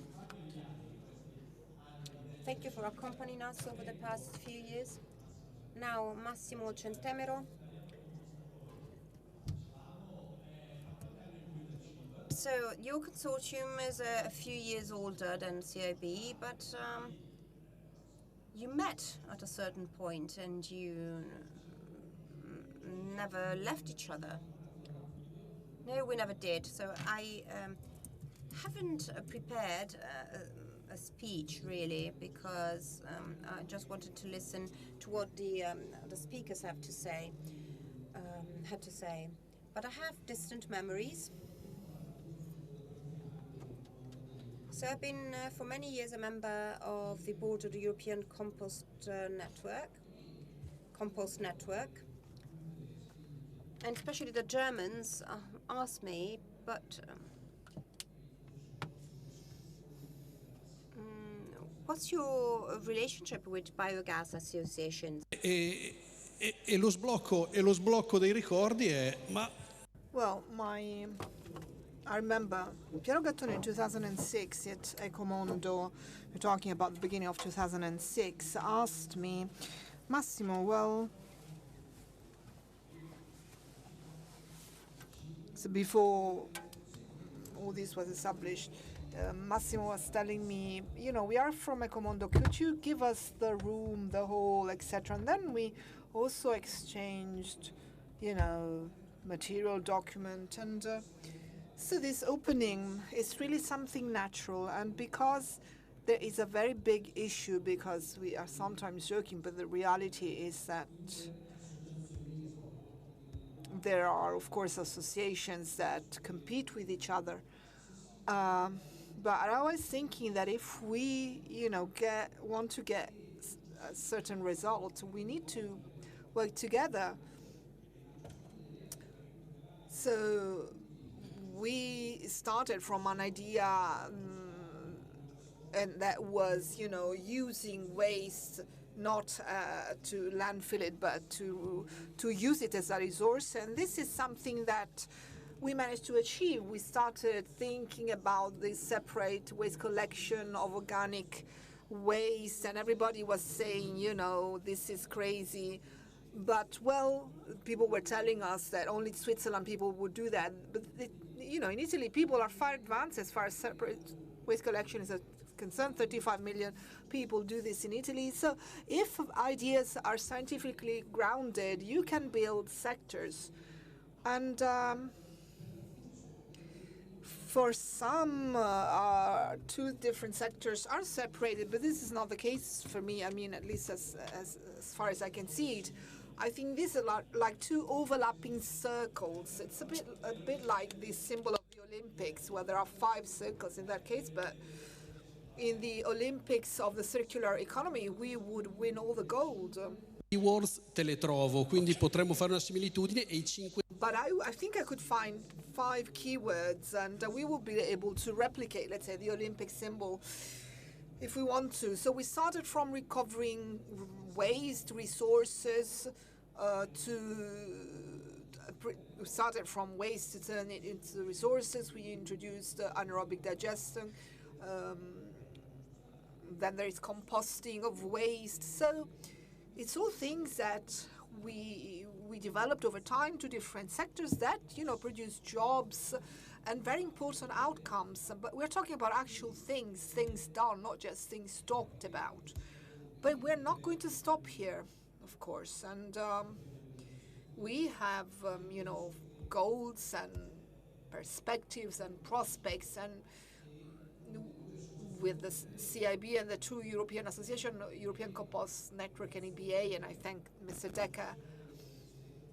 Of organic farming, perché abbiamo condiviso nelle ultime settimane In the past few weeks, we shared a statement, a position on the regulation concerning organic farming. Well, that is also based on what Folly was saying.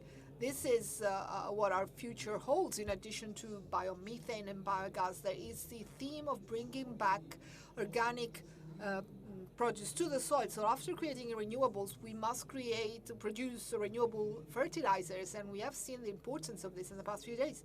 It's not just an ecological matter, it's also an economic one, an issue in terms of resources. I remember studying this when I was in junior high school. Well, Italy has no energy and has no resources and raw materials, but from our waste, from our companies, or from our farms, from our civil society, we can obtain a resource that we must turn into organic matter and that we are going to bring back to the soil. So this is a memory, let's say, from the past, a declaration on the present that we are sharing, but particularly this is a message for the next few years because there's so much work to do, particularly in the field of carbon farming. Thank you, Massimo Centemero.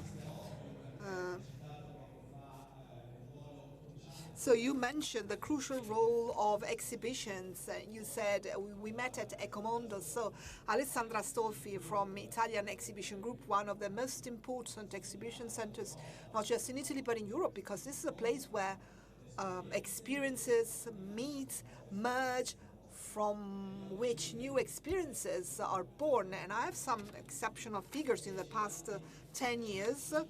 the CIB passed from 1,300 square meters to over 5,000 today at Ecomondo. So yours is an essential role, really. Well, thank you. First of all, allow me to say that it's so good to be here. I can really feel this energy. It is a well-rounded anniversary, so inevitably you tend to look to the past to be able to look to the future. And this partnership with the CIB is something that was very virtuous for us. It was a journey, and particularly we grew together because I remember when Piero came to us with some farmers who are still here, some of them, have taken the stage, and when he came to us with this project, that was even before the CIB was established, and we had become Ecomondo just recently. We were with Cicla before, so we had been working as Ecomondo for the past 3 years. I remember these farmers coming to me with an idea about how to talk about the biogas journey, but there wasn't that much time, so we had to try and do everything very quickly. But there was so much enthusiasm, so much energy, and really a willingness to talk about all this, tell this story. And it's not so much just the ideas, because we do get many ideas every day, but there was an actual vision, there was an actual project, a plan. And this is what Massimo was also saying. Together, we had to try and understand what could happen.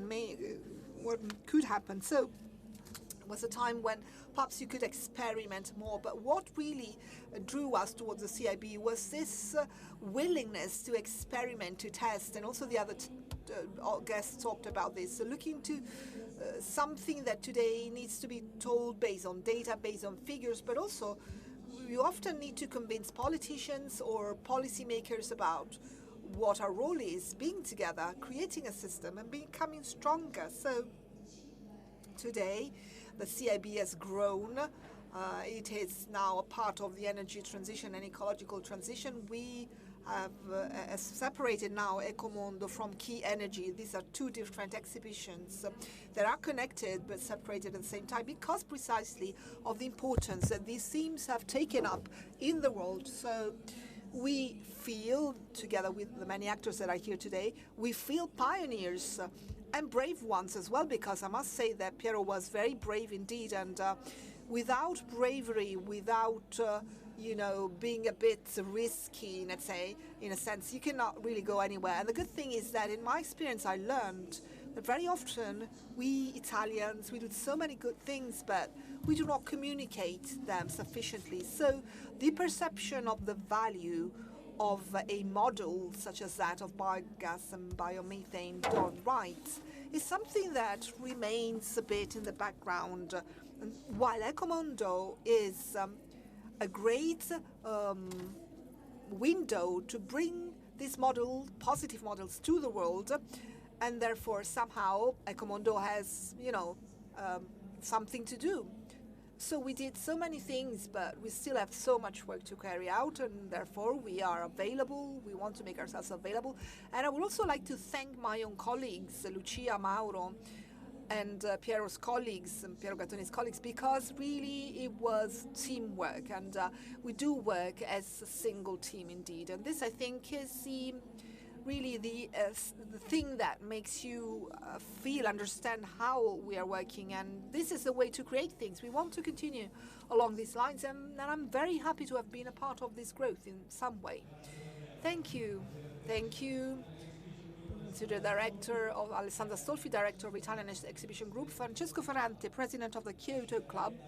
I think that the issue on who was first to establish a relationship with the CIB, well, this has been concluded or resolved, but since you spent so many years working in the field of environmentalist associations, institutions, there was then the interaction with the world of industries, farms, farming, so many ways that came together. What about your experience with the CIB?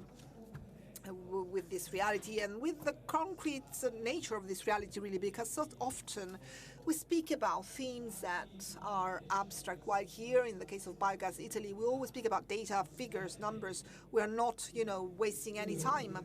Well, I must start from that first meeting, not in order to resolve this issue whether, who was first, who came first. We are never going to solve this because he is never going to admit that he came second. But anyway, just joking. I just wanted to share with you something about the beginning because, and this is something that also Stefano Ciafani said, which is important in order to understand how things went. Well, Piero came to the Senate because at the time I was at the Senate, and he came with Stefano Pozzetto.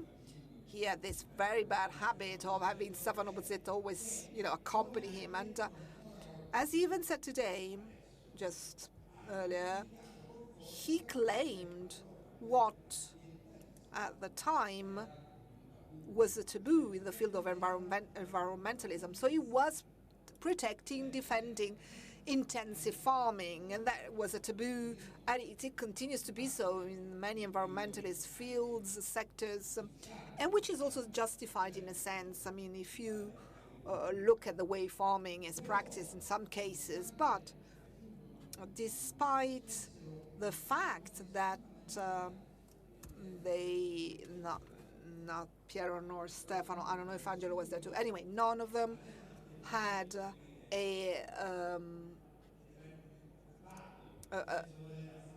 attitude whereby they were trying not to face some themes. No, it was the reverse.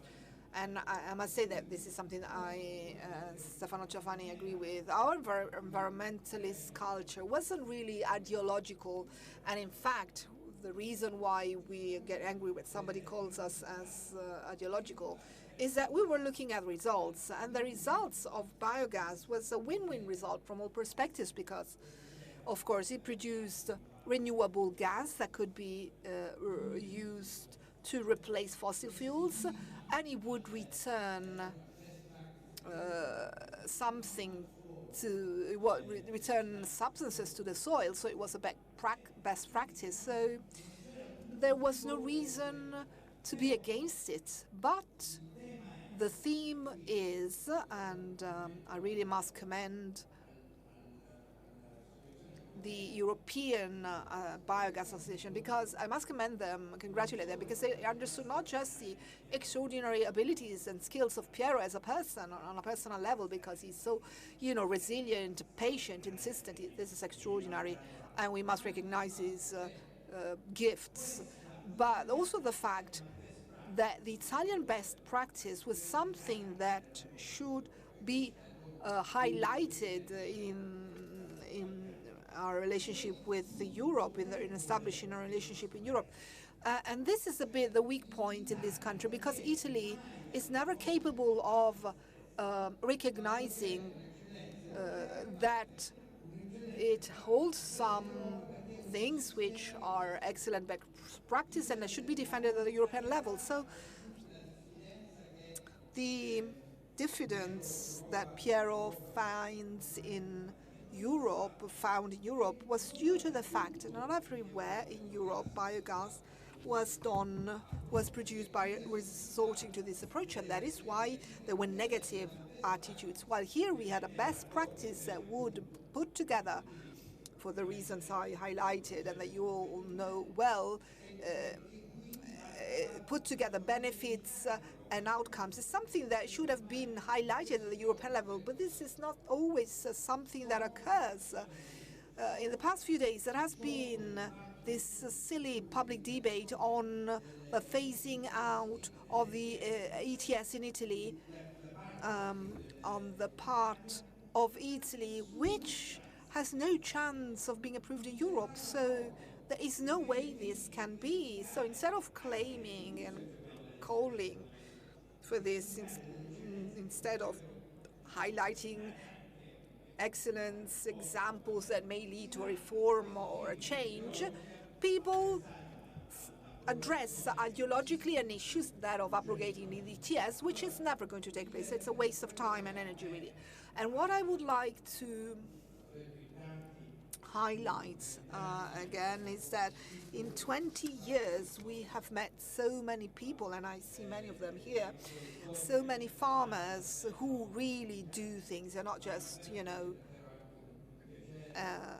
just talking. So it's great to spend time with you to celebrate our anniversary. But the most important thing would be that even the CIB, as it already does, but I mean, this is the further stimulus or the element I would like to challenge you with, becomes a part of a system, or let's say a group of all the Italian excellences that can be put together, where the Green Deal, energy transition, I mean, all these things together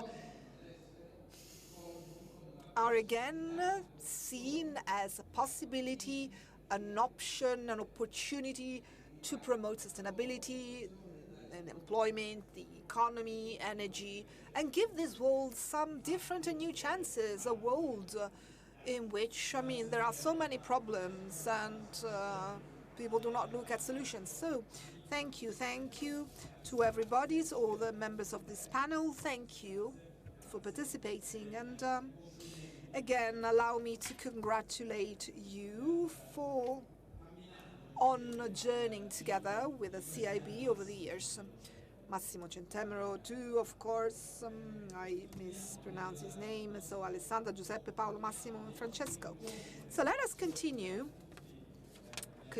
meeting our friends, the friends that over these 20 years participated in this journey, or interlocutors of the Italian Biogas Consortium. And I would like to call to the podium, the stage, the last guests for this morning, after which there's going to be a light lunch, and then we come back on time, of course, at 2:30 to continue our day.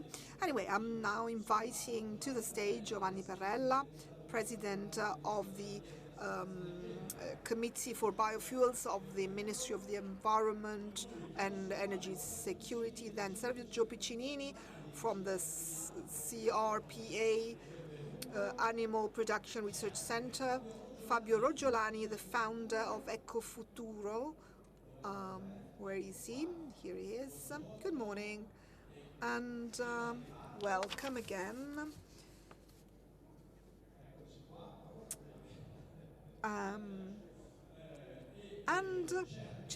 We also have Donato Rotundo, in charge of the Environment and Territory area for Confagricoltura, and then I think also Honorable Francesco Battistoni should reach us remotely connected. But I would like to begin with a message that was sent to us by the European Member of Parliament Carlo Fidanza, who is a member of the Farming and Rural Development Commission. He sent us a video. Good morning, everybody. And I would like to greet the CIB, Piero Gattoni, and all the distinguished guests. This theme you are addressing is, of course, a theme that is very close to my heart. I've been cooperating with the CIB for many years, and I don't want to add much to what was said about the importance of biomethane in all its dimensions, the transition in the transportation sector, its role in the circular economy, in the farming sector, and so on and so forth. There is so much to do, and I have been working for a long time to promote this theme in the European debate. I will continue to do so, but I would like to focus again on the topic of digestate, because from the beginning of this legislature, I continue to support European level.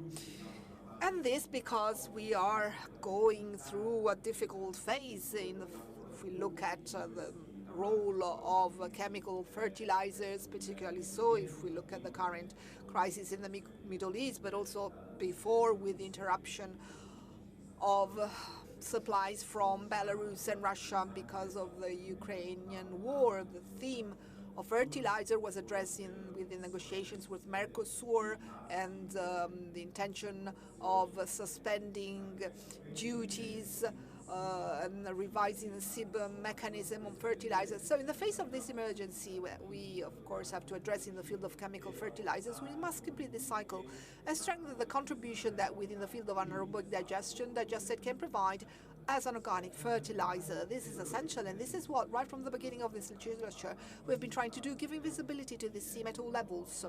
I've organized, together with other colleagues, a mission by the Farming Commission in Lombardy. Piero was there. We allowed our colleagues from other countries to visit this reality that they're not familiar with. They visited biogas plants where also digestate is produced. So it's a pioneering reality showing that animal husbandry, circular economy, etc. can go hand in hand. And we've done so by introducing the theme of digestate in so many documents that we approved with specific amendments that mention digestate. And the same we did by convincing Commissioner Hansen to include digestate within his vision for farming that was approved by the European Commission and the Commissioner at the beginning of the mandate, his mandate, and we must get to equating this with renewal, which is something that was allowed within the framework of the nitrate directive with certain changes. We must have this nitrate directive be revised. This is no longer something that we can postpone because it's a text that is obsolete, and digestate must be fully a part of this mix of technologies that can allow us finally to have a real sustainability in the management of waste, the circular economy, and the production of energy. Everything, all things that your world has been representing so well. So continue to count on my full commitment. And I have to say that the government carried out by our government at the European level is very important and strong, just as what is happening in some regions. I'm thinking of Lombardy with Councillor Beduschi, who is working on the digestate project. So we are working very effectively. And in the next few months, we are going to make further step forward, which in a sector which is essential for our farming and for the competitiveness of our farms. So thank you again, and all the best for your conference.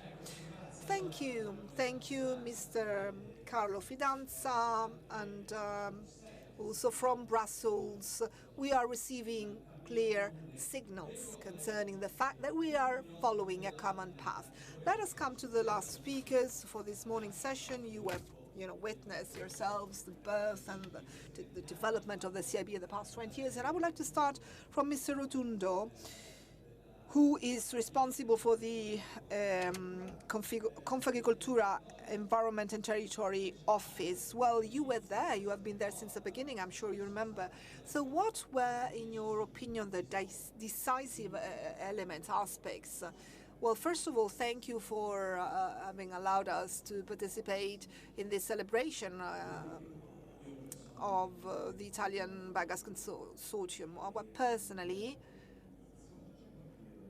as early as 2005, in my organization, I already had a group of young farmers, including Piero Gattoni, who were really who acted as a stimulus in so many respects and on so many different topics. At the time, there were already some of our members that had already created the first biogas plants. So these elements brought Confagricoltura to follow and to help implement all the ideas that were being proposed.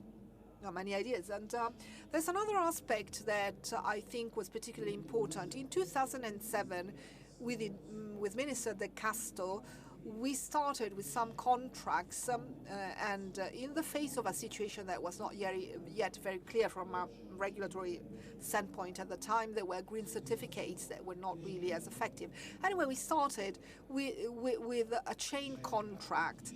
So there were studies carried out by people who already worked in this field, there were consultants, but we were starting from scratch, from zero. So that contract was really a workshop for the future, but we could not continue as it was because at the time the regulation was not clear. But I would like to remind you of a passage that perhaps brings us allows us to establish a connection to today. So with the Minister of Industry, we decided to begin with an initial decree that established a certain number of bureaucratic aspects that were really an obstacle at the time. And with Minister Zaia, we decided to get to a single fee tariff. And when the legislative decree for development was established, we all came out with this press release telling everybody we would reach 1,000 megawatts with biogas. At the time, there were 26 plants, and after many years, we did reach this 1,000 megawatt goal. I, was in disbelief, but I would also like to highlight the relationship with the Ministry of Energy, and they didn't understand then why, as farmers, we wanted to continue developing biogas, and at the end, the single tariff was also achieved thanks to the ministry's representative. And I remember that at the time we passed to the single tariff because the system was too complex and we needed to simplify. But today, for the future, I would like to highlight an aspect. And we need to simplify things. We need to, though, protect some standards. Sulle colture intermedie fa mettere. We have to make sure that things will get going. Another important consideration for that time is that those 26 plans, I don't know if there's still someone in the room, those 26 plans were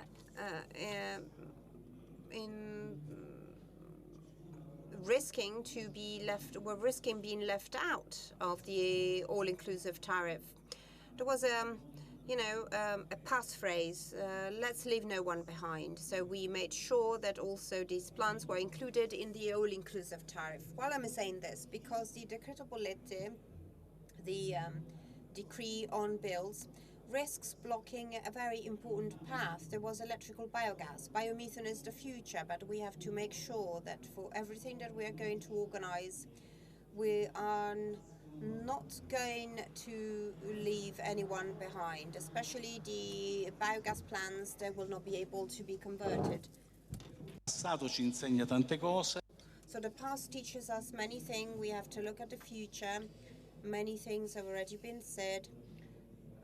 Regenerative farming, the challenge of carbon farming,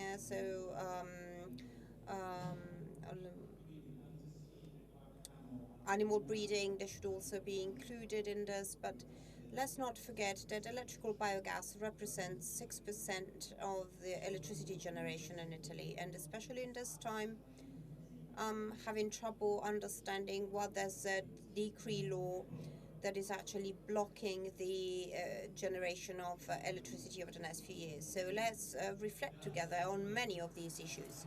Thank you. Since you were mentioning the important dialogue with the institutions,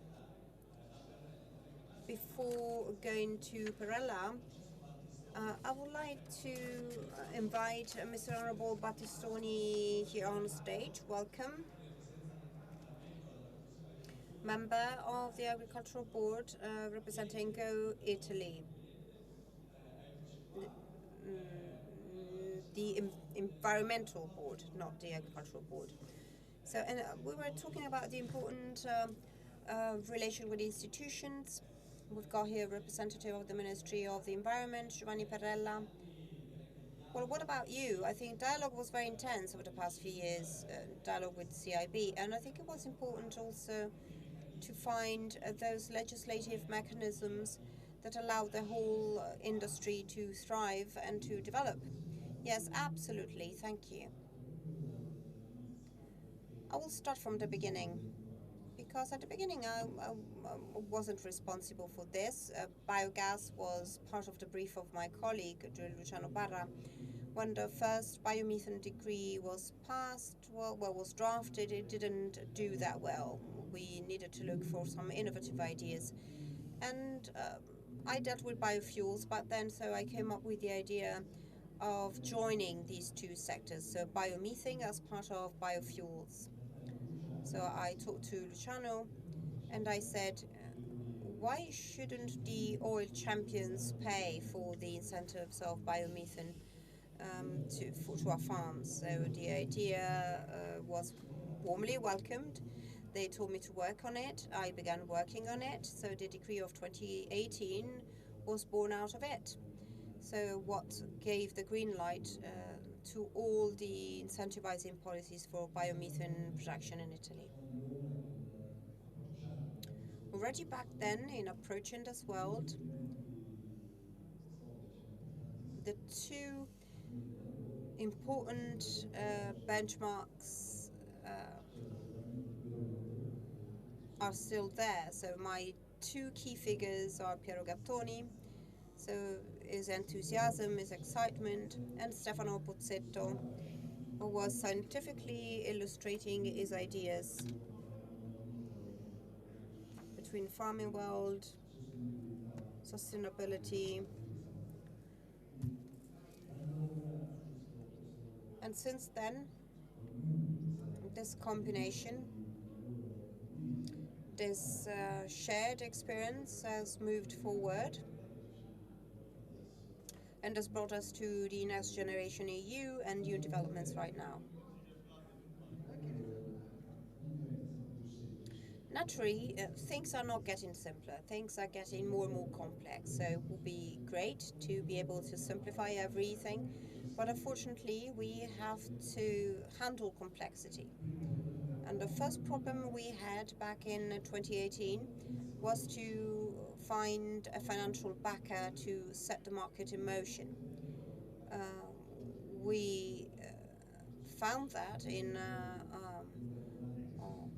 oil companies. They're still happily paying for that. And from that sustainability,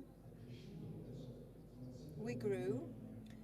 Sustainability turned into a dilemma. We have to find funds, but also to have production that is sustainable from an environmental standpoint. So the problems we have encountered the past few years with the European Commission, with all the bureaucratic sometimes approach, but aimed at the noble goal that of making this biomethane generation compatible with the environmental protection and the protection of the environment.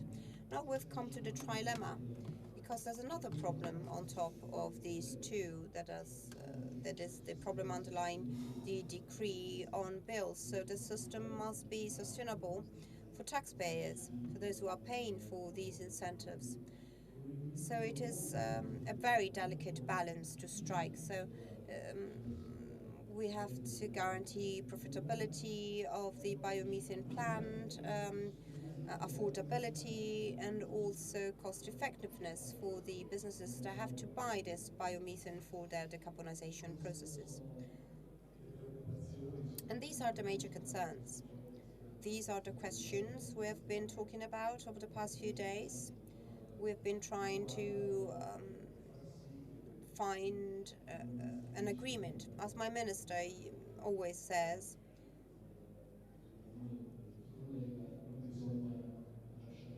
we must leave no one behind. The farming world has some intrinsic importance that has to be preserved, that has to be supported in any case. So all the instruments that have been put in place, and I will mention the most recent one because I believe this was a very important step forward, will help us grow, will help us have many reconversions from biogas to biomethane. And I'm referring to the budget law. 70% of the connection costs will be borne by the system and 30% by the applicants. So it's no longer the plant owners that have to bear all the costs. And I think this is a very important piece of information. And I'm sure that in the new decree, more value will be placed on this. We are working on it at the ministry. I won't give you any spoilers. Mr. Boschi will say something, I'm sure, and this evening we will listen to the minister. I'm not sure we will elaborate even more on this. Thank you. Thank you, Ferrella. Thank you for the importance of dialogue with institutions. Mr. Honorable Battistoni, I know you have some pressing engagements, so please. Thank you. First of all, I would like to thank Piero Gattoni and all of you for the invitation and for this wonderful day. Well, I wish you all the best for your 20 years of work, and hopefully they will just pave the way for an additional 20 years.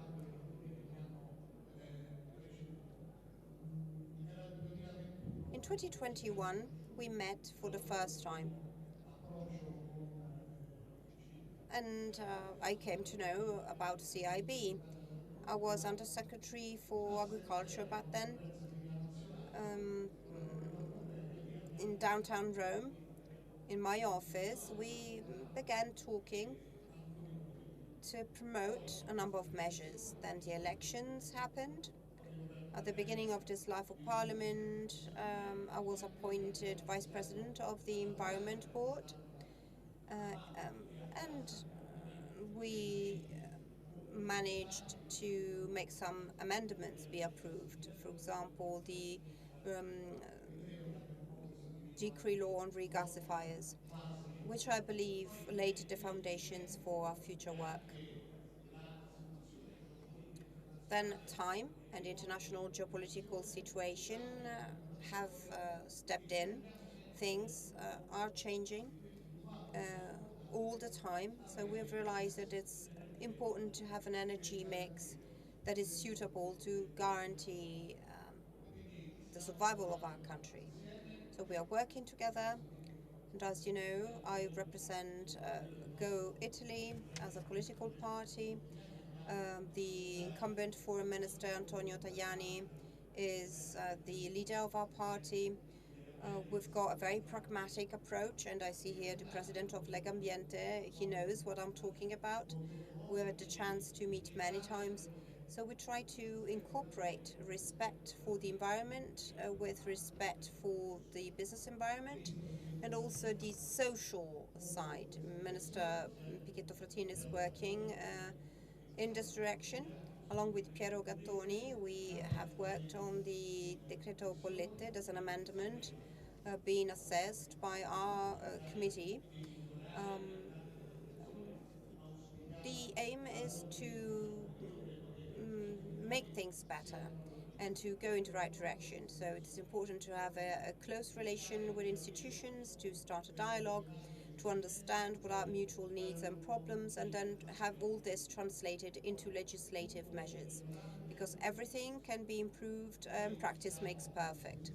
So we are available for anything you might need. I won't talk at length and take time from the speakers that are here on stage, but I would like to reiterate my availability to listen, to exchange views, and then to put in place measures that might meet the needs of this very important sector. Thank you, and congratulations once again. Thank you, Mr. Honorable Battistoni. So now let's continue with our dialogue. There's a think tank, so a research center. There was maybe the first one to believe in biogas done right, which is the research center for animal production. So, Piccinini, when have you realized that there was something out there? So we have recently celebrated 40 years of activity in anaerobic digestion and biogas generation. So when in the early 2000s, people began talking about establishing an Italian association, we could not but be in favor of such establishment. So we believe we have given a considerable contribution to the dissemination of knowledge and technology, and we are certainly given to the brave pioneers in this field that dared to build these plants in Italy.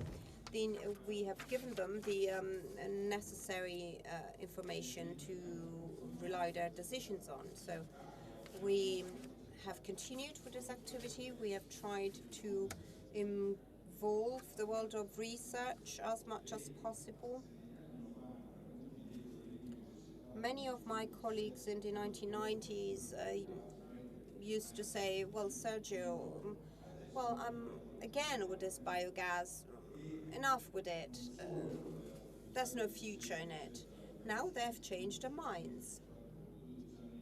For 20 years, I've been a member of the CIB board, and in February 2009, I was in Leipzig with Piero at the key meeting to establish the EBA, the European Biogas Association. And Piero was reluctant because he said, we've got very few members.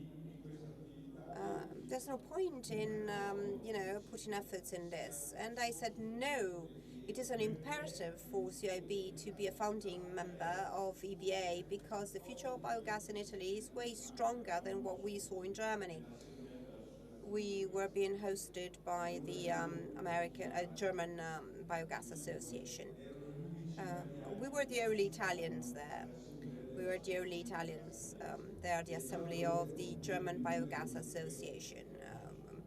We are many now, but they were many more. And I remember that in Leipzig there were more than 1,500 participants. And in Germany there are 18,000 biogas plants. And I must say that now, with the biogas done right,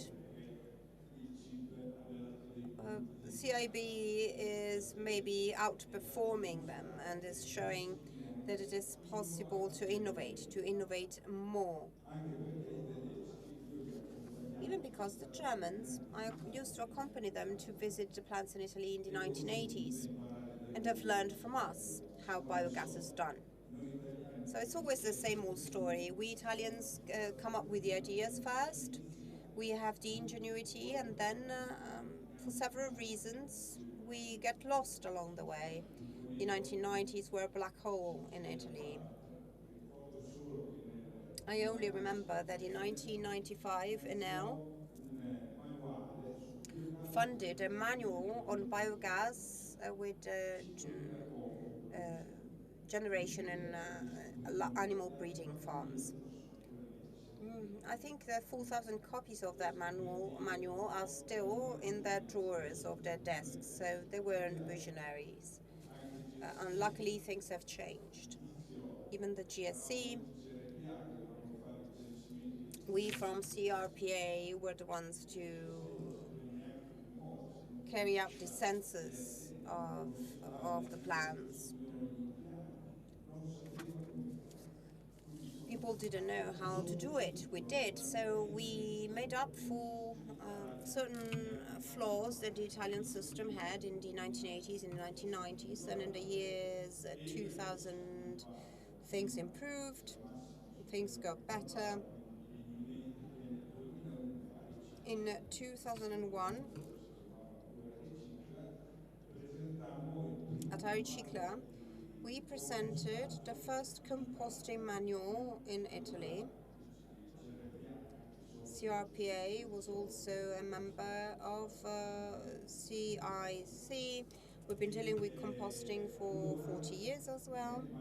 So in the manual, which I edited because I was the coordinator of the technical committee of CIC, an entire chapter that I had personally written was focusing on the integration between anaerobic digestion and composting. So back then there were no biogas plants in Italy. Over the past few years, all the new plants have had the anaerobic digestion integrated with composting. So CRPA was the first one in Italy who dared to say publicly that it was necessary to have that integrated.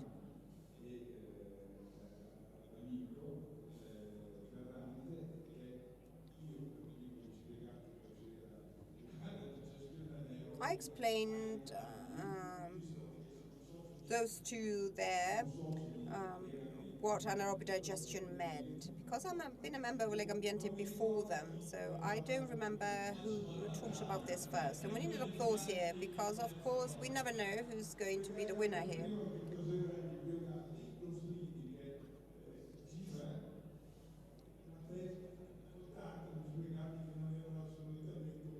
then Clostridium, so it wasn't a problem.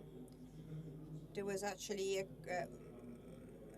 sharp reduction in Clostridium generation. So even the world of research played a key role to develop this sector.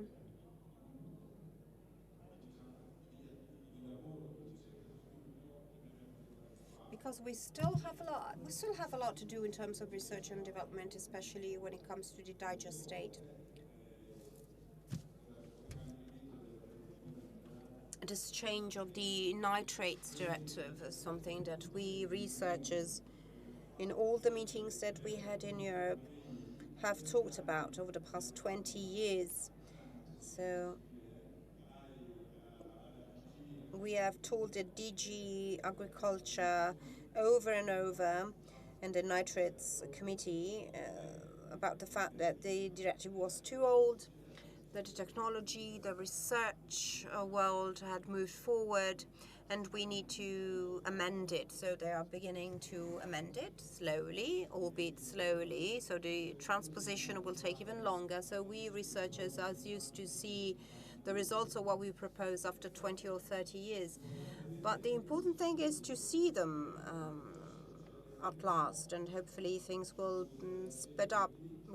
speed up a little. So the world of research is always here, ready to give a hand. I have grey hair, so I will soon retire and leave things to my younger colleagues, but there are many things to do, and the digestate is a great challenge. And I agree on the importance of the organic matter for farming. Without organic matter, there's no fertility. Without fertility, we don't eat. So it's key. Thank you. Thank you, truly. So we're going to break for lunch soon, so no worries. It's necessary. We need food.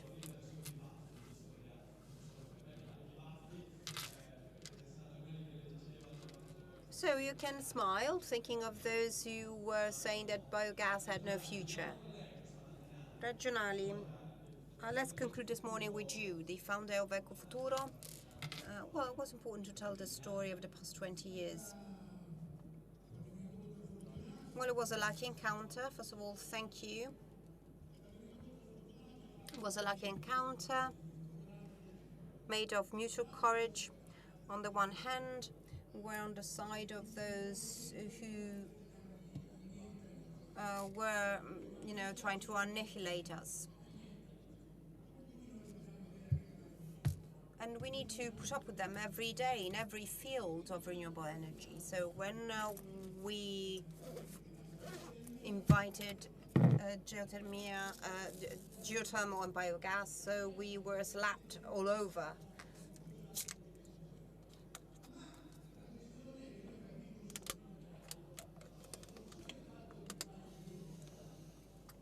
What was immediately clear to us was not only the importance of biomethane, but the way biomethane was done. In Germany, we wouldn't have finalized the agreement with biogas because the Germans did it the German way. They were a bit rough. Sometimes they cause more damage, they cause more harm. The fact that Piero Gattoni is part of the EBA is a miracle, and it's a sign of change. Well, in Italy, we took one of the early actions at the annual festival Ecofuturo. It's now at its 14th edition, thanks to CIB. So, and this was the monument to celebrate the end of the era of plows. We presented old plows that were on display. So the clear conviction that nature changes things, and this is one of the greatest damage, like the discovery of fossil fuels that did good to the world. Even plowing did good to the world, but then ended up being a catastrophic damage. And the innovation of CIB has focused on precision farming, tilling machinery. And this brought us to Paris, the Quatre pour Mille, so to restock CO2 in our soil. And that's the great added value of CIB. So in addition to biomethane,